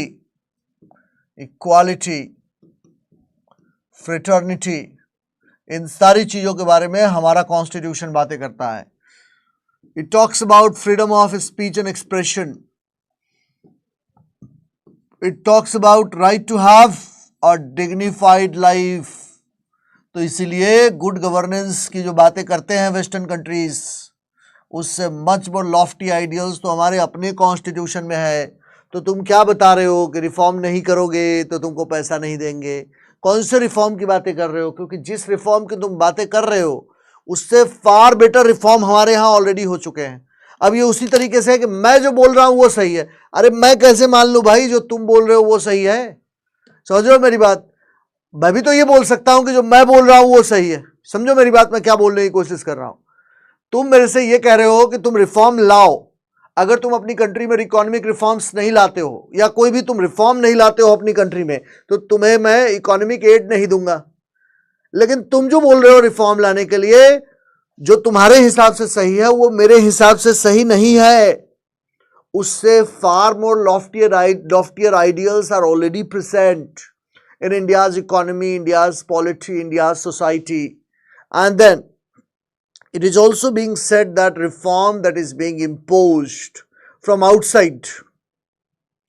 अरे यहाँ फोकस कर लो यार हिमांशु गुप्ता, ये क्रिटिसिज्म से ज़्यादा फीचर लग रहा है। यहाँ फोकस कर लो, अननेसेसरली दिमाग में तुम्हारे दर्द हो जाएगा, डिस्प्रीन खाना पड़ जाएगा। समझ रहे हो हिमांशु गुप्ता? बेटा डिस्प्रीन खाना पड़ जाएगा। तुम संकल्प 1 के बैच से लग रहे हो, तुमको डिस्प्रीन की आदत हो जाएगी। अगर तुम इतना टेंशन लोगे ना, तो ऑलरेडी बहुत टेंशन है, नस फट सकता है। तो इसलिए तुम्हारा हिमांशु नस फट सकता है। इतना ज्यादा जब प्रेशर दिमाग पर लोड लोगे ना बेटा, नस फट जाएगा। तो इसलिए मजे मजे में एग्जाम की तैयारी करो। समझ रहे हो? तुम बहुत ज्यादा दबाव में लग रहे हो मुझे। इतने दबाव में दुनिया का बोझ लेकर जो तुम आईएएस की तैयारी कर रहे हो ना, कि आईएएस बनने के बाद ये दुनिया से सारे कष्ट का हरण मैं ही करने वाला हूं।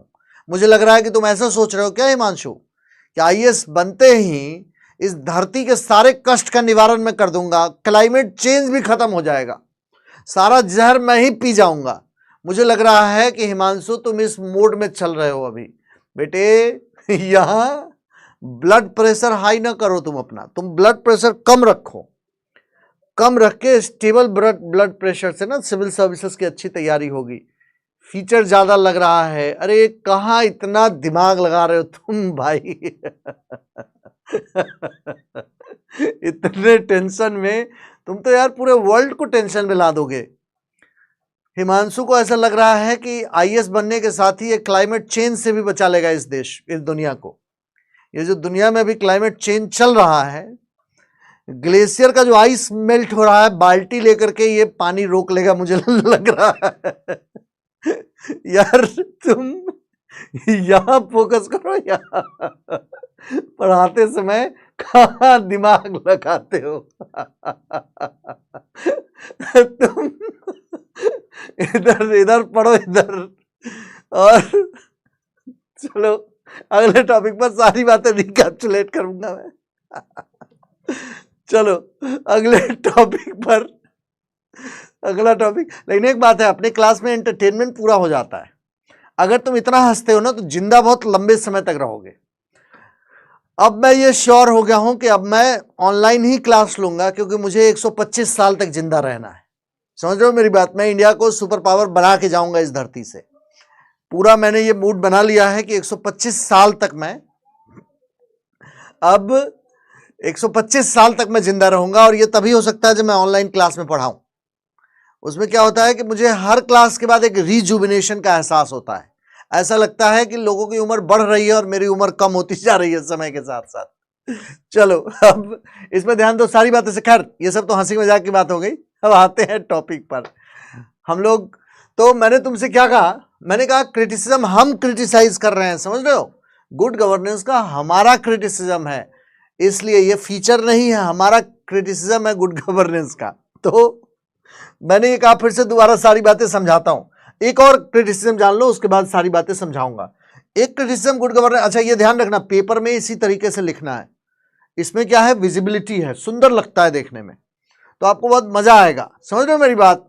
बहुत एंजॉय करोगे, या एग्जामिनर भी एंजॉय करेगा अगर इस तरीके से लिखा हुआ होगा तो। एक और क्रिटिसिज्म इसमें ऐड कर सकते हो गुड गवर्नेंस में। खैर यहां तो बोर्ड में ऊपर थोड़ा सा जगह कम हो गया है। क्रिटिसिज्म में तुम ये लिख सकते हो पॉइंट के any reform that is imposed from outside, any reform imposed from outside, any reform imposed from outside will never be successful. समझ रहे हो मेरी बात? Any reform that is imposed from outside will be resisted by people. कोई भी reform, it must come from within. Reforms will be resisted by people. Reforms must come from within. If in order to be successful, reforms must come from within,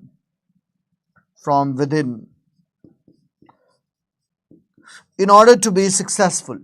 अगर किसी भी reform को successful होना है तो वो it must be in accordance with societal values. अगर reform America से ला करके हिंदुस्तान में तुम इंपोज कर दोगे तो वो रिफॉर्म सक्सेसफुल नहीं होना है। वो रिफॉर्म हमारी सोसाइटी के हिसाब से होना चाहिए। इसलिए महातिर मोहम्मद ने कहा, he talked about Asian values, कहा अननेसेसरीली वेस्टर्न वैल्यूज न इंपोज करो हमारे ऊपर। हमारे अपने एशियन वैल्यूज हैं, हमारी अपनी सोसाइटल वैल्यूज हैं, उसके हिसाब से रिफॉर्म होने चाहिए, तुम्हारे हिसाब से रिफॉर्म नहीं होने चाहिए। अगर तुम्हारे हिसाब से रिफॉर्म होगा तो वो रिफॉर्म सक्सेसफुल नहीं होगा। तो अब सारी बातें दोबारा से क्विकली रिकैप्चुलेट करता हूं। मैंने आपसे क्या कहा क्रिटिसिज्म्स ऑफ गुड गवर्नेंस में? मैंने आपसे क्रिटिसिज्म ऑफ गुड गवर्नेंस में ये कहा कि पहला क्रिटिसिज्म क्या है? उनका क्रिटिसिज्म ये है कि तुम, मतलब हम क्या क्रिटिसाइज करते हैं गुड गवर्नेंस को, ये मैं बता रहा हूं। समझो, ये हमारा क्रिटिसिज्म है गुड गवर्नेंस के कॉन्सेप्ट का। कोई बाहर से फॉरेनर नहीं हमें क्रिटिसाइज कर रहा है, हम क्रिटिसाइज कर रहे हैं उस गुड गवर्नेंस के कॉन्सेप्ट को। तो हमारा पहला क्रिटिसिज्म क्या है कि इकोनॉमिक एड तुम्हें तभी दिया जाएगा जब तुम एड कंडीशनैलिटीज फुलफिल, मतलब economic aid is always tied with 8 conditionalities. वो हमसे फोर्स करते हैं कि तुम रिफॉर्म लाओ, और अगर तुम सर्टेन रिफॉर्म नहीं लाओगे तो तुमको इकोनॉमिक एड नहीं दूंगा। ये क्या हो गया? ये तो सिंपल सी बात है ना, जिसके बारे में बहुत सारी कंट्रीज ने कहा कि ये तो अमेरिका का प्रोजेक्ट ऑफ डेमोक्रेसी है, democracy at gun point will not be acceptable. कि मेरे सर पर you are pointing a gun towards my head कि डेमोक्रेसी लाओ, और अगर नहीं लाओगे तो तुमको मैं इकोनॉमिक एड नहीं दूंगा। What nonsense is going on? समझ रहे हो मेरी बात? It is sheer nonsense that you bring reforms. Why? Because I am saying so. ये एक नॉनसेंसिकल बात है। तो पहला क्रिटिसिज्म है, उनका क्या कहना है? तुम रिफॉर्म लाओ, सर्टेन रिफॉर्म्स। अगर तुम नहीं लाओगे तो नहीं लाने के कंडीशन में economic aid will not be given to you. What nonsense is going on? पहला पॉइंट नंबर 1। पॉइंट नंबर 2, मैंने आपसे कहा था कि गुड गवर्नेंस का concept is full of western liberal values. समझो, it is suffused of western liberal values. What about Indian values? ये है क्रिटिसिज्म। समझ रहे हो हिमांशु, तुम्हारे लिए। What about Indian values? तुम जो बातें कर रहे हो ये तो वेस्टर्न लिबरल वैल्यूज है। इंडियन वैल्यूज का क्या? What about Indian values? Hindustan, तुम अपने वैल्यूज को हमारे ऊपर इंपोज कर रहे हो। क्यों हम तुम्हारे वैल्यूज को अडॉप्ट कर ले भाई? ऐसा क्या खास बात है तुम्हारे वैल्यूज में? पूरी दुनिया को तुमने लूटा और उसके बाद वो कंट्रीज अमीर बनी है। तो ऐसा क्या खास बात है तुम्हारे वैल्यूज में जो हमारे वैल्यूज में नहीं है? दूसरा क्रिटिसिज्म गुड गवर्नेंस का। तीसरा क्रिटिसिज्म गुड गवर्नेंस का क्या है?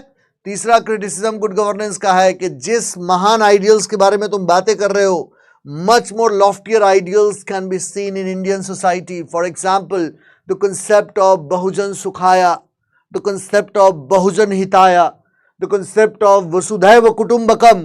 इससे कौन सा lofty ideals good governance के concept में है? ये तीसरा criticism है कि तुम जिस good governance के aspects के बारे में मुझसे बात कर रहे हो, जो तुम कह रहे हो कि हमें अडॉप्ट करना है, much more loftier ideals can already be seen in Indian society. For example, who talks about the concept of Vasudhaiva Kutumbakam except Indians? कौन बात करता है concept of Vasudhaiva Kutumbakam के बारे में इंडियंस के अलावा? केवल इंडियंस बातें करते हैं। concept of बहुजन सुखाया, बहुजन हिताया, concept of राम राज्य, justice system during Akbar's period, कौन बात करता है वर्ल्ड में इस लॉफ्टी आइडियल्स के बारे में? कोई नहीं बात करता है।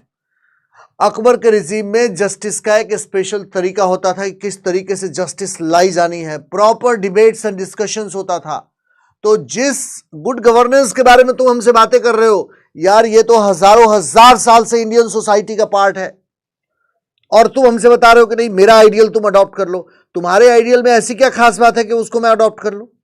And then another criticism of good governance is कि हाँ, तो ऑब्वियस सी बात है, कहां पर पूरी दुनिया में ये बात होती है? In the happiness of his subject lies the happiness of the king. मतलब ये क्रिटिसिज्म में मैंने ये पॉइंट तुमको बताया है, दैट इज अ पॉइंट कि हमारे यहां पर much more loftier ideals are there. जैसे फॉर एग्जाम्पल हमारे कौटिल्य के अर्थशास्त्र में ये लिखा हुआ है, in the happiness of the king lies the happiness, in the happiness of the subjects lies the happiness of the king. समझ रहे हो मेरी बात? तो गुड गवर्नेंस के जो आइडियल्स हैं उससे बहुत ग्रेट आइडियल्स ऑलरेडी हमारी सोसाइटी में प्रेजेंट हैं। इसीलिए मैं क्रिटिसाइज कर रहा हूं कि उन जो इंफीरियर आइडियल्स हैं, तुम कह रहे हो कि हम उसको अडॉप्ट कर ले और अपने इस ग्रेट आइडियल को छोड़ दें। हमारे यहां 3000 साल पहले एक स्कॉलर अपनी बुक में लिखता है, in the happiness of the subjects lies the happiness of the king. वाह! मतलब किसने लिखा है वेस्ट में? कोई बता दे मुझे। वेस्ट में आज से 3000 साल पहले किसने इतना ग्रेट लाइन लिखा है? किसी बुक में इस लेवल का लाइन नहीं लिखा हुआ है, कहीं किसी स्कॉलर ने इस लेवल का लाइन नहीं लिखा है। In the happiness of the subjects lies the happiness of the king. मतलब किंग की बात मानना आवश्यक नहीं है। लोगों की खुशी में किंग की खुशी है, किंग की खुशी में लोगों की खुशी नहीं है। कौन बात करता है इस आइडियल के बारे में? केवल हम बात करते हैं। समझ रहे हो मेरी बात? और फाइनली मैंने तुमसे कहा कि freedom, the idea of freedom of speech and expression, Constitution of India, the kind of loftier ideals that have been incorporated under the Constitution of India, like the idea of justice, liberty, equality, fraternity, dignity of life, freedom of speech and expression. तो इसलिए हम क्यों good governance, तुम जो हमें good governance बोल रहे हो कि ये अडॉप्ट कर लो और जबरदस्ती हमें फोर्स कर रहे हो, क्यों हम तुम्हारी बात माने? ये बोलते हैं ना कि American project of expansion of democracy at gun point will not be acceptable. तुम जो डेमोक्रेसी को एक्सपैंड करवा रहे हो ना, ये यहां बंदूक रख करके, that will not be acceptable. And then finally मैंने आपसे कहा कि आखिरी पॉइंट, कोई भी रिफॉर्म जो फाइनली मैंने इस क्रिटिसिज्म को कंक्लूड किया, ये बोलते हो कि कोई भी reform that is imposed from outside will be resisted by people. क्यों? क्योंकि वो reform, if it is not in consonance with existing societal values, those reforms are not going to be successful. Any reform that has to be successful has to be in consonance with existing societal values. If reforms are not in accordance with, not in consonance with existing societal values, those reforms are not going to be successful. कोई ऐसा reform हो ही नहीं सकता है successful भाई जो societal values के हिसाब से नहीं है. फालतू की बातें हैं. कैसे कोई रिफॉर्म सक्सेसफुल हो जाएगा? जबरदस्ती तुम बाहर से इंपोज कर रहे हो. अब बात करते हैं कि गुड गवर्नेंस इनिशिएटिव का एग्जांपल कौन कौन सा लिया जा सकता है at international level, at national level. सारे बच्चों को ये पॉइंट क्लियर है? जल्दी बताओ, जल्दी.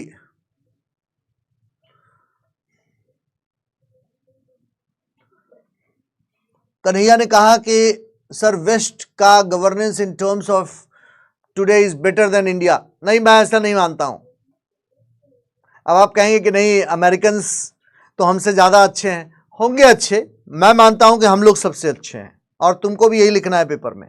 समझ रहे हो? हम लोग पेपर के हिसाब से पढ़ रहे हैं. होगा वेस्ट में जो अच्छा होगा, होना होगा होगा. मैं मानता हूं मेरा ही सब कुछ अच्छा है और बेटा आंसर में यही लिखना तुम. समझ लो, ये कहना कि कुछ हो सकता है हमारे यहां पर शॉर्टकमिंग्स हैं, but the kind of ideals that is present in Indian society has no parallel in the world. समझ लो, एक बार एग्जामिनर भी मुस्कुरा देगा कि ये बंदा सही मिला है. तो इसलिए एग्जाम में यही लिखना है.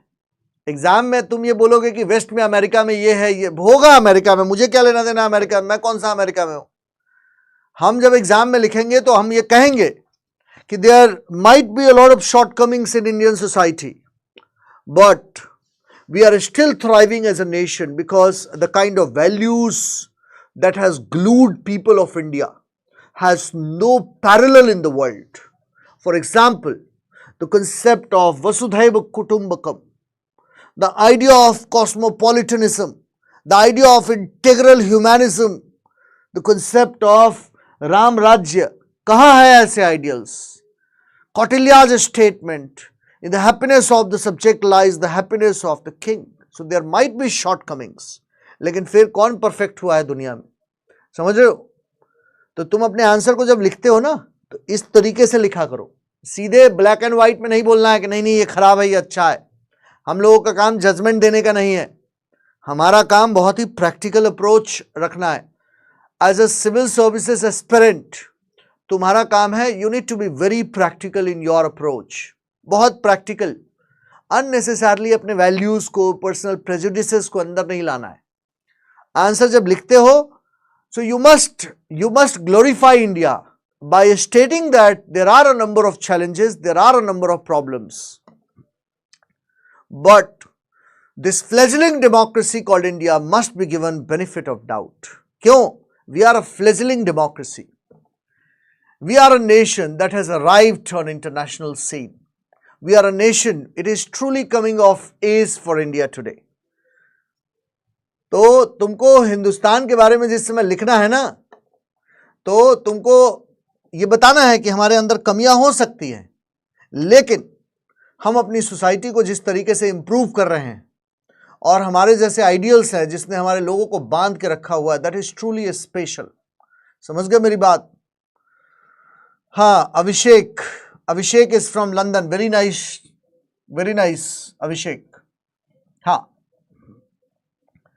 चलो अभी ऊपर एक बच्चे ने लिखा बहुजन सुखाया, अरे बहुजन का सुख, बहुजन का सुख मतलब लोगों का सुख, समझ रहे हो मेरी बात।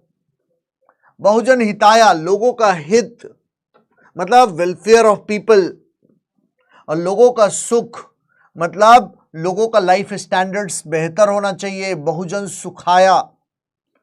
कॉन्सेप्ट ऑफ राम राज्य मतलब आइडियल स्टेट, वसुधैव कुटुंबकम, सारी दुनिया हमारे लिए, सब हमारे कुटुंब है, सब हमारे रिलेटिव हैं। कॉन्सेप्ट ऑफ इंटीग्रल ह्यूमैनिज्म यही तो बात करता है, समझ गए। चलिए, बिल्कुल पंचायत सिस्टम। हाँ, अपने क्लास में बच्चे केवल इंडिया से ही नहीं है, इंडिया के बाहर से भी बच्चे हैं। गुड, पेपर में भी ऐसे ही लिखोगे। हाँ चलिए, अब अगले टॉपिक पर आते हैं। तो सब तो समझा ही दिया है, क्यों, सारा कुछ तो समझा दिया है, तो मुझे लगता है इसको लिखवाने की बेटे आवश्यकता तो है नहीं, इसको स्किप कर दूं ऐसे टॉपिक को। आज भर या तो लिख लो, ऐसा करेंगे ना कि कल से आपको मोस्टली, आपको जैसे पॉलिटी में मैं करता था, पॉलिटी में मैं आपको सारी बातें समझाता था, ऐसा कर लेंगे, केवल मेजर पॉइंट लिखवा दूंगा आपको, ठीक है। हाँ बिल्कुल, वन वर्ल्ड वन फैमिली। चलिए इतनी बात लिख लो, आज के लिए केवल लिख लो। हाँ आज के लिए लिख लो, कल से मेजर पॉइंट ही केवल हम लोग लिखेंगे, ठीक है। चलिए लिख लीजिए, क्रिटिसिज्म ऑफ गुड गवर्नेंस। पहला,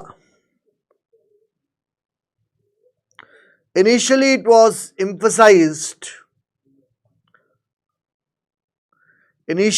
first point, initially it was emphasized,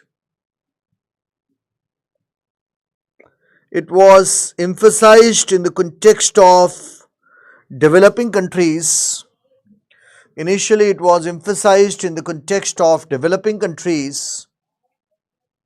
It was emphasized in the context of developing countries as aid conditionalities.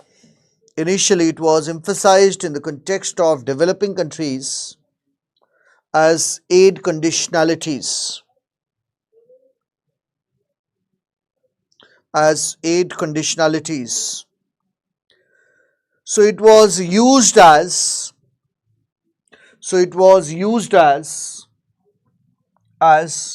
a coercive instrument. It was, board पर स्पेलिंग लिख रहा हूं, it was used as a coercive instrument,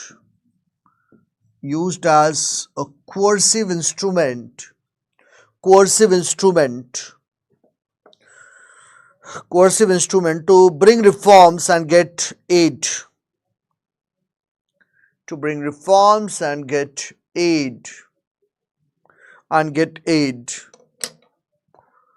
It was emphasized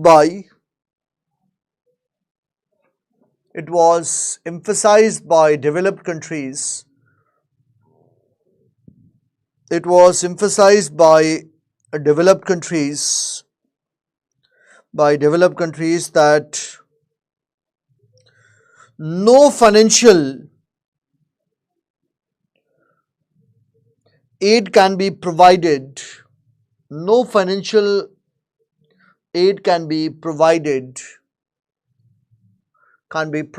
without bringing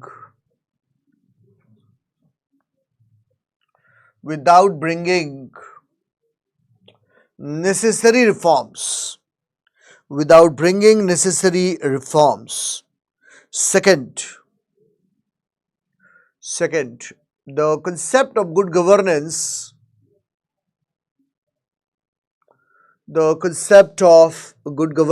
is full of Western liberal values. The concept of good governance is full of Western liberal values. Dash देकर लिखो, a rule of law. Exam में ऐसे visibility रखना, ऐसे थोड़ा, अगर मान लिया तुम्हारी हैंडराइटिंग ऐसी है ना कि छोटी छोटी है, तो स्पेस भरने की कोशिश करो, थोड़ा फैला कर लिखो, ठीक है, और चीज़ों को एक्सप्लेन करते हुए, एग्जामिनर को वो अच्छा लगता है, So dash देकर लिखो, rule of law, independent and impartial judiciary, freedom of rule of law, and B, independent and impartial judiciary, freedom of speech and expression, freedom of speech and expression, etc. etc. Next point पे लिखो, since these values have evolved in Western countries, these values have evolved in Western countries, so these values are considered, since these values have evolved in Western countries, so these values are considered superior.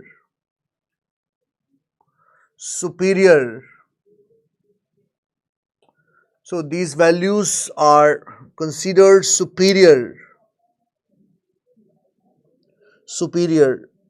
to the values elsewhere, are considered superior to the values elsewhere.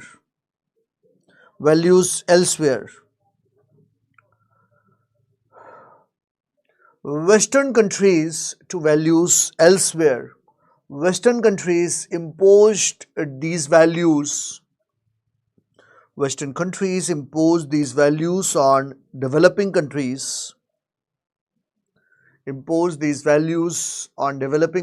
In fact, many developing countries have practices of good governance. Many developing countries have practices of good governance. Many developing countries had practices of good governance even before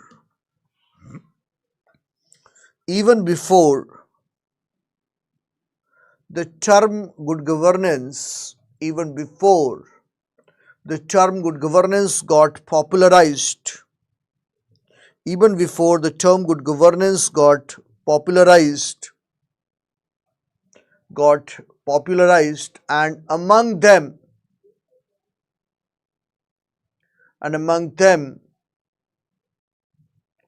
India prominently figures out.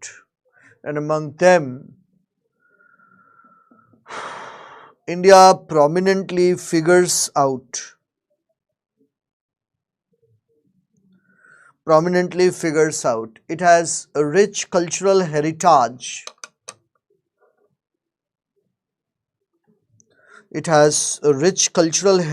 Of good governance.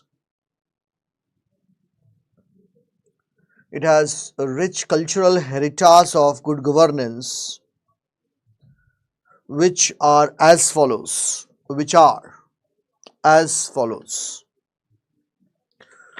1.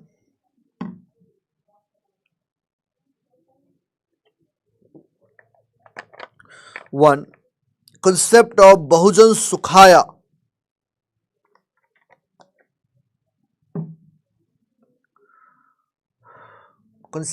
Bahujan Sukhaya. Bahujan Hitaya. 2. Concept of Bahujan Hitaya. C. 3. Concept of Vasudhaiva Kutumbakam.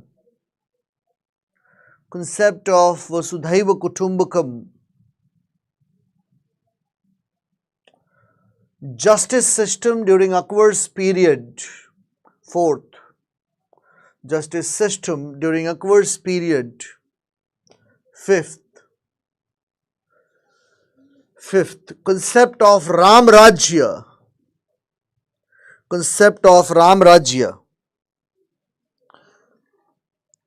Etc. are rich examples. Of good governance.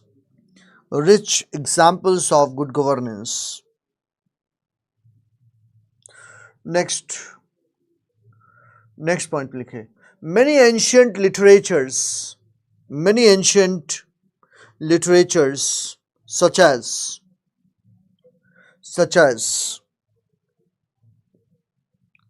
Vedas,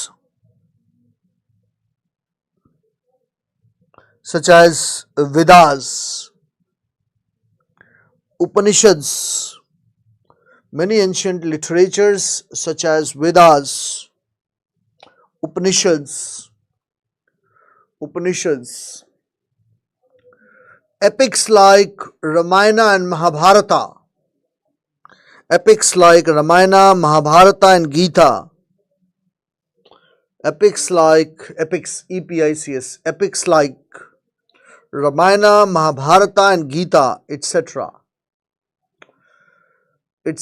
have various aspects of good governance.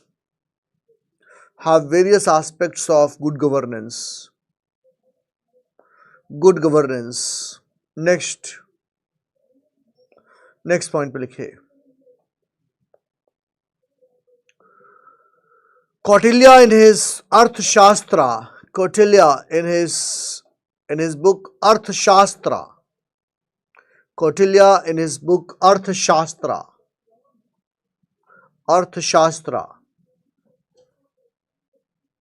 writes that, Kautilya in his book Arthashastra writes that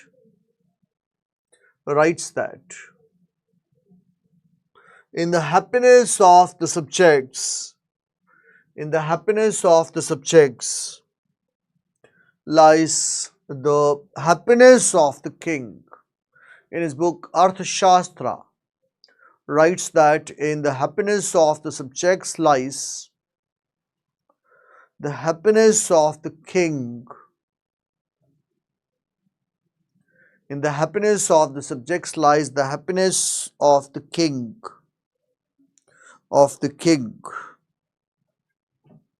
Next point पे लिखिए, in Ashokan philosophy,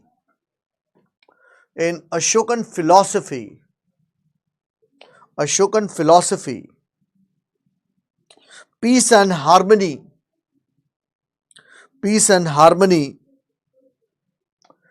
is promoted. In Ashokan philosophy, peace and harmony is promoted. Mundka उपनिषद से जो सत्यमेव जयते लिया गया है वो क्या बोलता है? Truth prevails. तो ट्रुथ प्रिवेल्स का मतलब क्या है? ट्रुथ प्रिवेल्स का ऑटोमेटिकली मतलब हो जाता है इंडिपेंडेंट एंड इम्पार्शियल जुडिशरी। समझ रहे हो मेरी बात? तो अशोका के टाइम में भी इसकी बात होती थी, ट्रुथ प्रिवेल्स, हार्मनी की बात, पीस की बातें। नेक्स्ट पॉइंट पे लिखिए, India's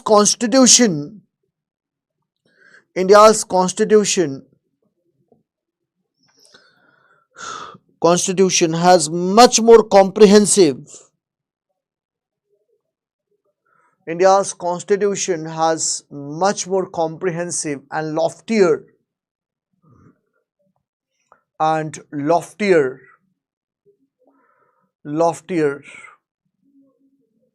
values than the concept of good governance.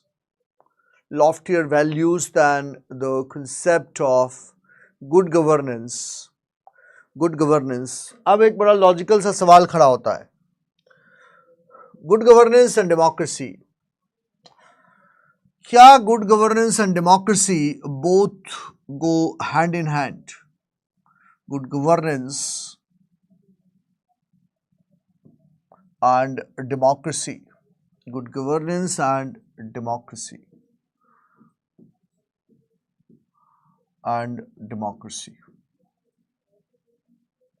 Good governance and democracy both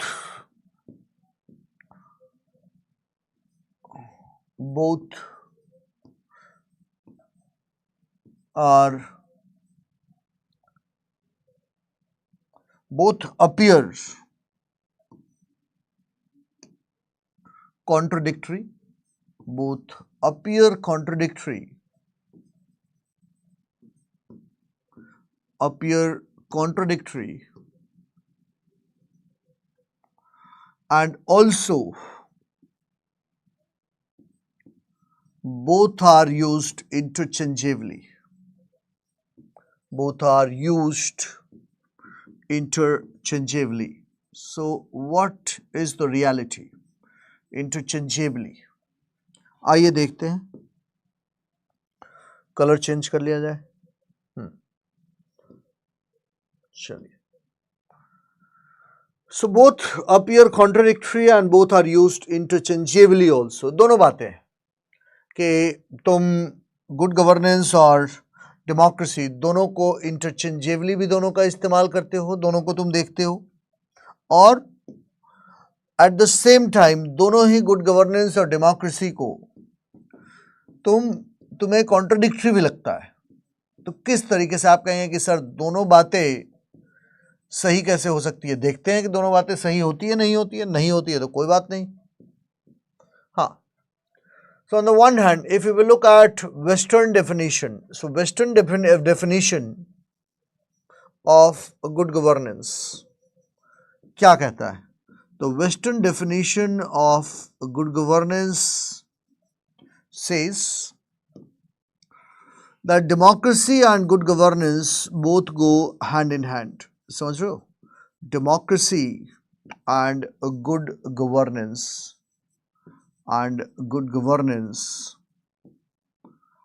go hand in hand. Go hand in hand. ध्यान देना, वेस्टर्न डेफिनेशन के हिसाब से अगर हम चलते हैं so both democracy and good governance go hand in hand. मतलब if there is no democracy there can be no good governance, and if there is no good governance there can be no democracy. So both democracy and good governance as per Western definition they go hand in hand. But we do not agree with this viewpoint. एक criticism ये भी है. कैसे ये criticism है ये देखो. ये criticism है that democracy means what? Democracy means when decisions are being taken by people, when decisions are being taken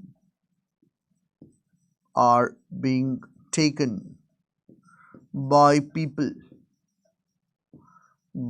people themselves. समझ रहे हो मेरी बात? When decisions are being taken by people themselves. अब यहां पर एक बड़ी इंटरेस्टिंग बात और भी है. क्या बड़ी इंटरेस्टिंग बात है? कि जब डिसीजन डेमोक्रेसी में कौन ले रहा है, तो डिसीजन डेमोक्रेसी में is being taken by people, where as good governance के केस में there is a problem. Good governance के केस में decision is being imposed from outside. You are not taking decision. People are not taking decision. In fact, decisions are being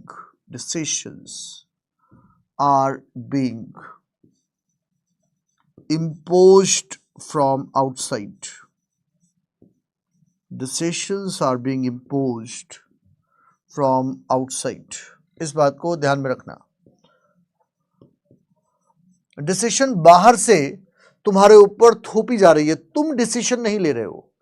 और अगर तुम if you look at classic definition of democracy, so as the classic definition of democracy goes by, democracy is of the people, for the people and by the people. जो Abraham Lincoln ने battle of Gettysburg के बाद democracy का definition दिया था, that democracy is of the people, for the people and by the people. So all the decisions are taken by the people, for the people. अब यहाँ पर बहुत लॉजिकल सी बात आती है that you are trying to bring certain reforms which does not have got the mandate of people. So decisions are imposed from outside and it lacks people's mandate. कैसे इसको democracy बोलोगे भाई? नहीं बोलोगे डेमोक्रेसी. ये एक ऑब्वियस क्रिटिसिज्म है कि बाहर से डिसीजन इंपोज हो रहा है तुम्हारे ऊपर. कौन इंपोज? अब तुम बोलोगे बाहर से कौन हमारे ऊपर डिसीजन इंपोज कर रहा है? World bank, international monetary fund, United States of America, Japan, European Union बाहर से तुमको फोर्स कर रहे हैं that you take certain decisions if those decisions are not taken by you, then there will be problems. अगर वो decision तुम नहीं ले पाते हो तो there is an issue, वहां पर समस्या है तुम्हारी जिंदगी में, इस बात को ध्यान में रखो। समझ रहे हो मेरी बात? तो बड़ा लॉजिकल सा सवाल है यहाँ पर कि डेमोक्रेसी ये कहता है कि भाई डेमोक्रेसी में decisions are being imposed from outside, and since decisions are being imposed from outside by international agencies, so it lacks people's mandate. और दूसरी समस्या क्या है?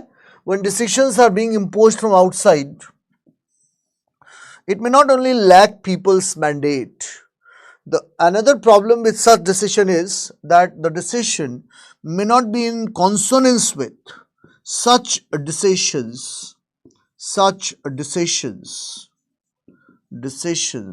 may not be in consonance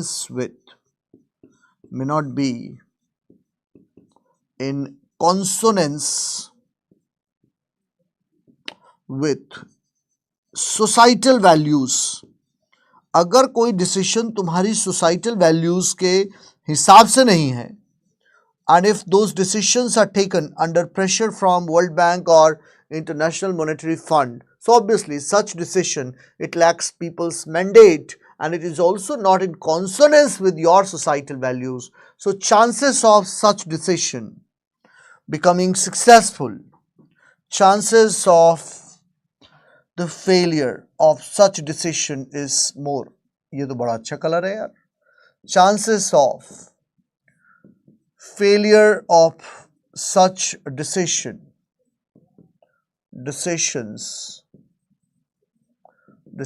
is more.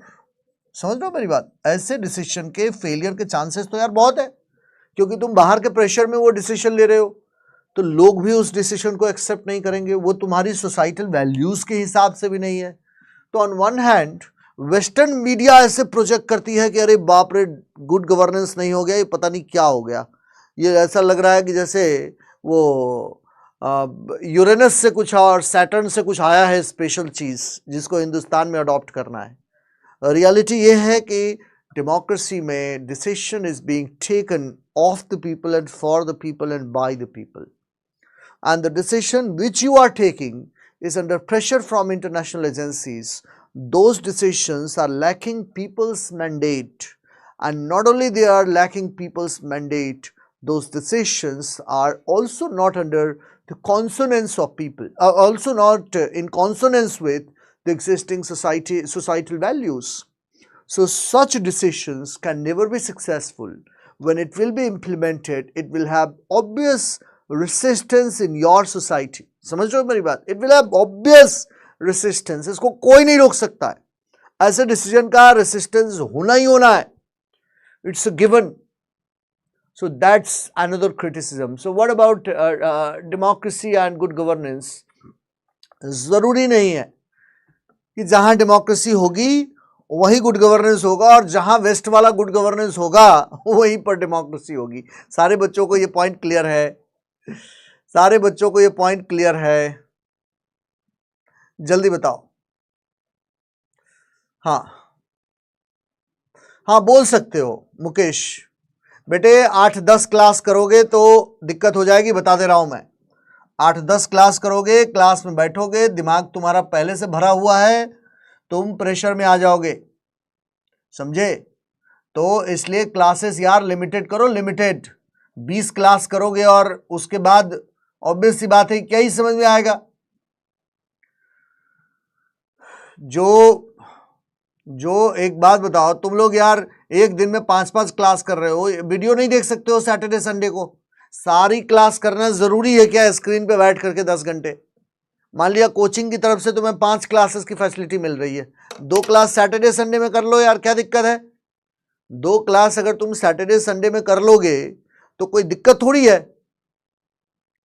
तो अब इस तरीके से अगर तुम लोग करोगे, कुछ बच्चे मैं देखता हूं, ऐसे ही मैं देख रहा था पिछले साल मई महीने में एक लेडी 5 क्लास कर रही थी. मैंने कहा क्या करने के लिए 5 क्लास कर रही हो तुम? एक दिन में 3 क्लास करो यार, 3 क्लास करो और बाकी वीडियो देख लो सैटरडे संडे में. सैटरडे संडे में ऑफ रहता है, वीडियो देख देख करके एंजॉय करते हुए नहीं पढ़ोगे तो कैसे खाक समझ में आएगा। प्रेशर में कुछ नहीं, पढ़ाई लिखाई नहीं होती है प्रेशर में। प्रेशर पढ़ने लिखने के लिए दिमाग शांत होना चाहिए आपका, समझ लो मेरी बात। अब मैं पढ़ाने आता हूं, मैं टेंशन में अगर रहूं तो मैं कुछ से कुछ बोलूंगा ना कैमरे के सामने आके। मैं टू द पॉइंट तभी रहूंगा जब ऑब्वियस सी बात है कि मैं काम की बातें पढ़ूंगा, और काम की बातें तब मैं पढ़ाऊंगा, समझ रहे हो। हाँ हाँ, वो नहीं हेलमेट पहन के बैठी हो ना प्रिया। सारे बच्चों को समझ में आ रहा है और तुमको नहीं समझ में आ रहा है सब कुछ। इसमें हेलमेट पहन के बैठोगी तो बेटे कैसे समझ में आएगा। चलो चलो, अब ये दोबारा से सारी बातें समझा देता हूं। मैंने तुमसे कहा गुड गवर्नेंस, अब ध्यान से सुन लो, समझ रहे हो, ध्यान से सुन लो और दिमाग पर जोर डालो। एनालिटिकल चीज होते ही ना कुछ लोगों की बत्ती गुल हो जाती है।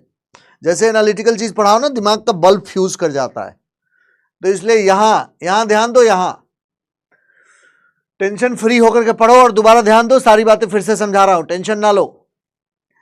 चलो, और प्रिया तुम्ही को समझा रहा हूं, 5 बारी तुम लिख चुकी थी कि आज समझ नहीं आ रहा है, अब तुम्हारे लिए ही समझा रहा हूं, अब तुम समझ लो। चलो, मैंने तुमसे कहा कि गुड गवर्नेंस और डेमोक्रेसी, गुड गवर्नेंस और डेमोक्रेसी में दो बात है।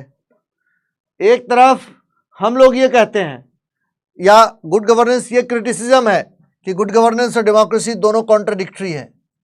ये क्रिटिसिज्म है कि गुड गवर्नेंस और डेमोक्रेसी कॉन्ट्राडिक्टरी है। हो सकता है कुछ बच्चों को इसलिए भी ना समझ में आ रहा हो, बत्ती गुल होने के पीछे रीजन कि अंग्रेजी बोल रहा हूं ज्यादा, इसलिए भी हो सकता है कि ना समझ में आए। अंग्रेजी बोलने के पीछे रीजन है, कुछ बच्चे जो नए हैं उनको ये ना लगे कि इनको अंग्रेजी नहीं आती है इसलिए अंग्रेजी बोल रहा हूं, अब हिंदी में समझाता हूं, समझ लो। तो बत्ती गुल होने के पीछे ये भी रीजन हो सकता है बहुत बड़ा कि अंग्रेजी में हाथ तंग है और आज अंग्रेजी में ज्यादा बोल रहा हूं, तो ऑब्वियस सी बात है कि दिमाग ब्लास्ट तो करेगा ही। तो अब हिंदी में समझ लो गुड गवर्नेंस। हाँ प्रिया ध्यान से सुनना, बोथ अपीयर कॉन्ट्रडिक्टरी, ये क्रिटिसिज्म है। और वेस्टर्न कंट्रीज के हिसाब से, अमेरिका, इंग्लैंड, इनके हिसाब से डेमोक्रेसी और गुड गवर्नेंस दोनों एक साथ जाते हैं, समझ रहे हो मेरी बात, दोनों एक साथ हैं। अमेरिका के हिसाब से, इंग्लैंड के हिसाब से, अगर डेमोक्रेसी नहीं है तो गुड गवर्नेंस नहीं होगा, और गुड गवर्नेंस नहीं है तो डेमोक्रेसी नहीं होगा। हम लोग क्रिटिसाइज करते हैं कि गुड गवर्नेंस और डेमोक्रेसी दोनों कॉन्ट्रडिक्टरी है। कॉन्ट्रडिक्टरी का हिंदी होता है विरोधाभासी। कैसे? तो मैंने तुमसे ये कहा कि western definition of good governance ये है कि डेमोक्रेसी और good governance can go hand in hand, एक साथ जाएगा। लेकिन यहां पर मैंने तुमसे कहा कि डेमोक्रेसी का डेफिनेशन क्या है। असली समस्या आप देखना, सबको समझ आ जाएगा, अब समझ आएगा। हिंदी में बोल रहा हूं तो, अंग्रेजी में नहीं आ रहा था, अब समझो। डेमोक्रेसी का डेफिनेशन क्या है कि जब लोग अपने डिसीजन खुद से लेते हैं, सुनती रहना प्रिया, जब लोग अपने डिसीजन खुद से लेते हैं, when decisions are being taken by people. तो डेमोक्रेसी का क्लासिक डेफिनेशन तो यही है ना, बचपन में पढ़ा होगा तुमने, of the people, for the people and by the people. तो मैंने तुमसे कहा कि लेकिन डेमोक्रेसी का क्लासिक डेफिनेशन है कि जनता अपने डिसीजन खुद से लेती है, लेकिन गुड गवर्नेंस में decisions are being imposed from outside. Decision तो बाहर से तुम्हारे ऊपर थोपा जा रहा है ना गुड गवर्नेंस में। तुमको वर्ल्ड बैंक बोल रहा है कि ये रिफॉर्म करो तो पैसा देंगे, आईएमएफ कह रहा है ये रिफॉर्म करो तो पैसा देंगे। जैसे तुम बोलोगे कि एग्जाम्पल बता दीजिए सर, बिल्कुल बताऊंगा एग्जाम्पल। अभी पाकिस्तान को आईएमएफ ने प्रेशराइज किया और कहा कि पावर का प्राइस बढ़ाओ, पेट्रोल का प्राइस बढ़ाओ, डीजल का प्राइस बढ़ाओ, तो ही पैसा दूंगा तुमको, तभी तुम इकोनॉमिक क्राइसिस से बाहर निकल पाओगे। तो यहां क्या कहा जाता है कि डेमोक्रेसी में डिसीजन जनता लेती है, लेकिन कई बारी गुड गवर्नेंस के नाम पर तुम्हारे ऊपर डिसीजन थोपे जाते हैं कि तुम्हें सर्टेन रिफॉर्म करना है।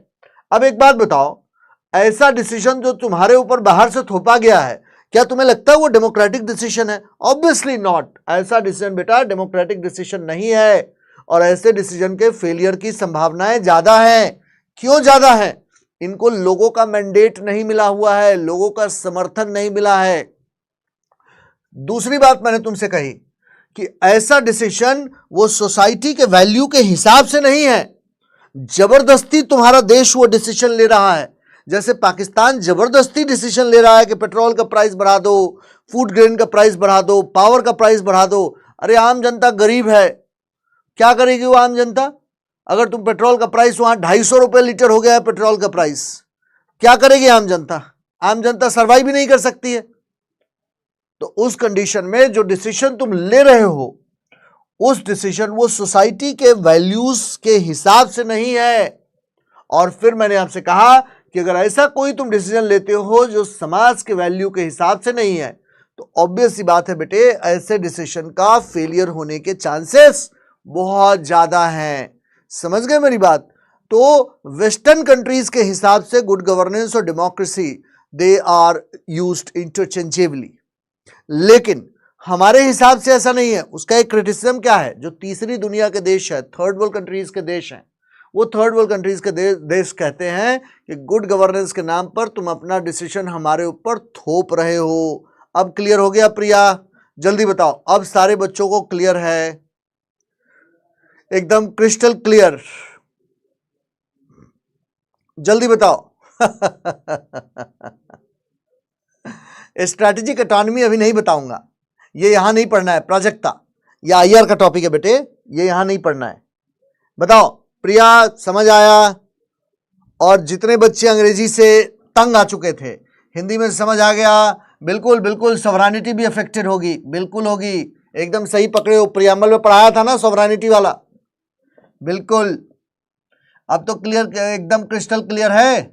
हाँ, आयत, यस, आयत ने भी कहा था नहीं समझ में आया, लेकिन आयत को समझ आ गया। वेरी नाइस, नाम तो बड़ा प्यारा है बेटा तुम्हारा, आयत। एकदम क्रिस्टल क्लियर। अरे ये सब बहुत आसान टॉपिक है बच्चे, इस टॉपिक में इतना टेंशन ना लो। और नहीं समझ में आएगा तो मैं दोबारा समझाऊंगा, तिबारा समझाऊंगा, क्यों टेंशन ले रहे हो? लेकिन बच्चों, मेरा ये हम्बल रिक्वेस्ट है, क्लास में बहुत ज्यादा क्लासेस ना करो यार तुम लोग। थोड़ा सा 3 क्लास एक दिन में करो और वीकेंड पे वीडियोस देख लो, क्या दिक्कत है? जरूरी थोड़ी है यार कि सारी क्लासेस तुम एक दिन में करोगे। मान लिया कोचिंग तुमको ये फैसिलिटी प्रोवाइड कर रही है, तो कोचिंग तुम्हें ये भी तो फैसिलिटी प्रोवाइड कर रही है कि वीडियो देख सकते हो बाद में। ये भी फैसिलिटी है ना तुम्हारे पास। क्या जरूरी है यार? जो काम करो अच्छे से करो, 3 लेक्चर डेली करो और बाकी के 2 बचे हुए लेक्चर को वीकेंड पे देख लो 1.5x स्पीड करके। इतना क्या टेंशन लेने की आवश्यकता है? इतना टेंशन नहीं लेना है लाइफ में, और इतने प्रेशर में बेटे पढ़ाई नहीं कर पाओगे एंजॉय करते हुए। इसलिए क्लासेस 3 करो, दिमाग के अंदर चीजों को जाने दो यार। इतने क्लासेस तुम लोगे ना तो यही होगा, समझ लो, ऐसा लगेगा जैसे हेलमेट पहन के बैठे हुए हो क्लास में, सब कुछ टकरा के गिर जा रहा है। ऐसी गलती नहीं करनी है। जो भी काम करो लाइफ में एंजॉयमेंट के साथ करो, बेहतर तरीके से काम करने की आदत डेवलप कीजिए आप। 3 कीजिए, 3 क्लास करना इज आइडियल। और अगर 2 क्लास और हो रही है तो कोई बात नहीं है, वीकेंड में देख लेंगे ना, वीकेंड में देख लो भाई। थोड़ा सेक्रीफाइस तो करोगे ना, दोस्ती यारी घूमना थोड़ा कम कर दो, समझ गए? और थोड़े सीरियस हो जाओ, सिंपल सा रूल रखो लाइफ में, और थोड़े से प्रैक्टिकल बनो। चीजों को इंटरनलाइज करने की आदत डेवलप करो अपने अंदर। चलिए अब 2-3 एग्जाम्पल दे देता हूं, 2-3 एग्जाम्पल देता हूं। पहला कि गुड गवर्नेंस का इंटरनेशनल लेवल पर एग्जाम्पल क्या है? Good governance initiative eight international level, good governance initiatives, governance initiatives at international level,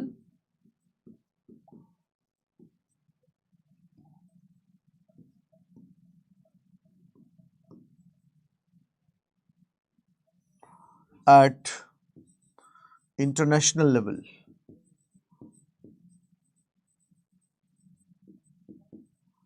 at national level। बस आखिरी टॉपिक पढ़ा रहा हूं। at international level, at national level,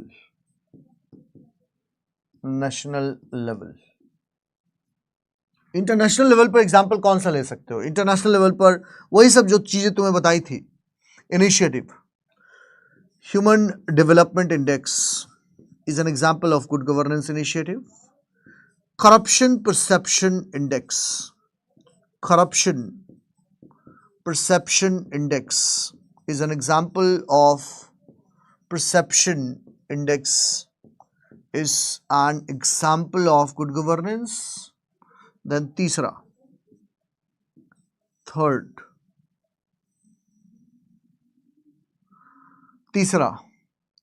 Millennium Development Goals. Millennium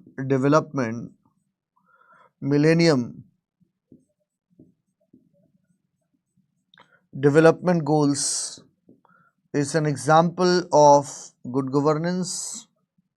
Then good governance का example आप ले सकते हैं. In fact, Millennium Development Goals can be taken as an example of good governance. Corruption Perception Index can be taken as an example of good governance. All these are examples of good governance. Many initiatives taken by UNDP can be taken as an example of good governance. जो Transparency International का human rights initiatives at global level, human rights initiatives, even climate change initiatives,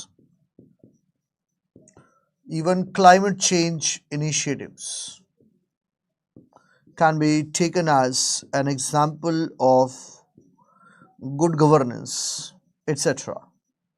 initiatives. और India में good governance का example क्या है eight national level? Simple, पहली class में मैंने तुमसे कहा था कि गवर्नेंस टॉपिक एक साल में भी फिनिश नहीं होगा अगर कोचिंग मुझे हर साल पूरे एक साल पढ़ाने के लिए दे दे तो. All the initiatives of government of India, all the initiatives of government of India since independence can be taken as an example of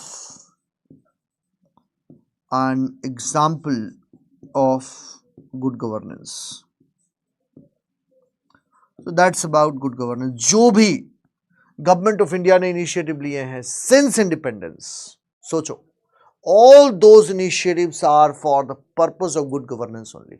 भाई गवर्नमेंट ऑफ इंडिया का पर्पस बैड गवर्नेंस थोड़ी है. गवर्नमेंट ऑफ इंडिया का purpose is good governance only. All the initiatives taken by government of India. चलो, हाँ, सारी welfare policies ही नहीं, all the initiative, all everything, जो भी गवर्नमेंट ऑफ इंडिया ने स्टेप्स लिए हैं, all those are example of good governance. चाहे कोई कॉन्स्टिट्यूशनल अमेंडमेंट एक्ट पास हुआ हो, that is an example for good governance, can be taken as an example of good governance.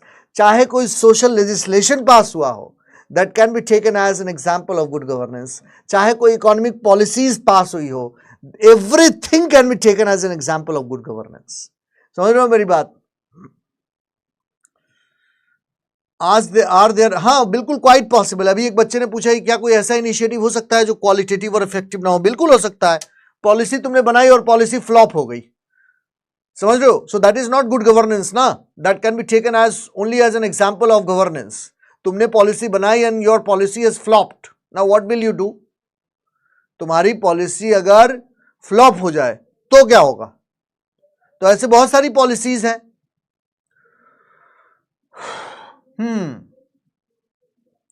चलिए, वंशिका ने फंसा दिया मुझे.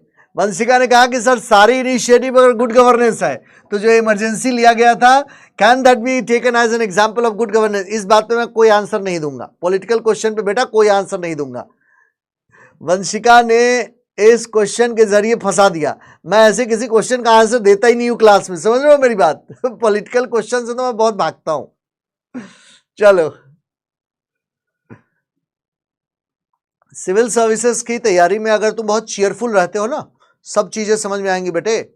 और अगर तुम चीयरफुल नहीं हो, टेंशन में तैयारी कर रहे हो, तुम्हारा मेंटल हेल्थ गड़बड़ है, दिक्कत होगी प्रिपरेशन में, मैं बता दे रहा हूं. इसलिए तुम्हारा दिमाग शांत होना चाहिए, शांत. कोई मेरे से पूछे सबसे अच्छा एट्रीब्यूट किसी बच्चे में, मैं बोलूंगा दिमाग शांत रखना. दिमाग अपना शांत रखो, बात clear. Thank you thank you thank you Nirmal. दिमाग बच्चे अपना शांत रखो, दिमाग, समझ रहे हो मेरी बात। आप लोग बहुत सारे बच्चे क्या करते हो, बहुत प्रेशर में रहते हैं कि मेरे को आईएएस बनना ही है किसी भी हालत में। अरे भाई अच्छी बात है तुम आईएएस बनोगे, इतना टेंशन क्यों ले रहे हो? इतना टेंशन लेने की क्या आवश्यकता है? आईएएस बनोगे बहुत खुशी की बात है, लेकिन इतने टेंशन ना लो यार। लाइफ एंजॉय करते हुए आईएएस बनो, ईमानदारी से अपना काम करो। क्यों इतना प्रेशर ले रहे हो? और इतना प्रेशर लोगे तो मजा नहीं आएगा तैयारी करने में। हाँ बिल्कुल, फॉरेन पॉलिसी को ऑब्वियसली, फॉरेन पॉलिसी को भी अफेक्ट किया जा सकता है ना, आउटसाइड से होता ही है। आगे फॉरेन पॉलिसी में पढ़ाऊंगा आपको, तो इसलिए जो भी पढ़ो ईमानदारी से पढ़ो और एंजॉय करते हुए पढ़ो। समझ रहे हो मेरी बात? बिना एंजॉय करते हुए नहीं पढ़ना है। ले, ये कैसा क्वेश्चन पूछ लिया यार। मयांशी ने क्वेश्चन पूछा, why is sovereignty of Pakistan affected if the country has taken decision under pressure from IMF. अरे यार, तो सोवरेनिटी अफेक्टेड नहीं होगा। सोवरेनिटी का मतलब ये होता है कि तुम अपने डिसीजन मयांशी खुद से ले लो। पाकिस्तान डिसीजन आईएमएफ के प्रेशर में ले रहा है तो सोवरेनिटी विल बी अफेक्टेड। ये बहुत लॉजिकल सा प्रश्न है यार। ये तो मैंने पढ़ाया था ना प्रियम्बल में बेटे, प्रियम्बल में ये मैंने मयांशी पढ़ाया हुआ है क्लास में। जाकर के प्रियम्बल का नोट्स देखो, उसमें मैंने बताया है। जब मैं सोवरेनिटी पढ़ा रहा था तो सोवरेनिटी में मैंने प्रिसाइजली ये वाला पॉइंट मेंशन किया था। समझ रहे हो मेरी बात? Thank you Shivashish, thank you बेटे। थैंक यू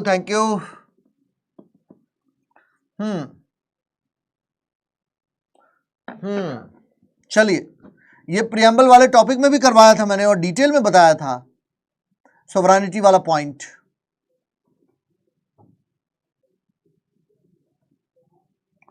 हाँ, सारी चीजें निमिषा, ये सब चीज पे अप्लाई होता है। चलिए बच्चों, आज के लिए इतना ही रहने दिया जाए, कल मुलाकात करते हैं हम लोग। इतना रशिया का क्रूड ऑयल वाला एग्जाम्पल यहां देने की आवश्यकता नहीं है, ये फॉरेन पॉलिसी में देना बेटे, यहां छोड़ दो। समझ रहे हो मेरी बात? यहां छोड़ दीजिए। चलिए बच्चों, आज के लिए इतना ही, कल मुलाकात करते हैं। Thank you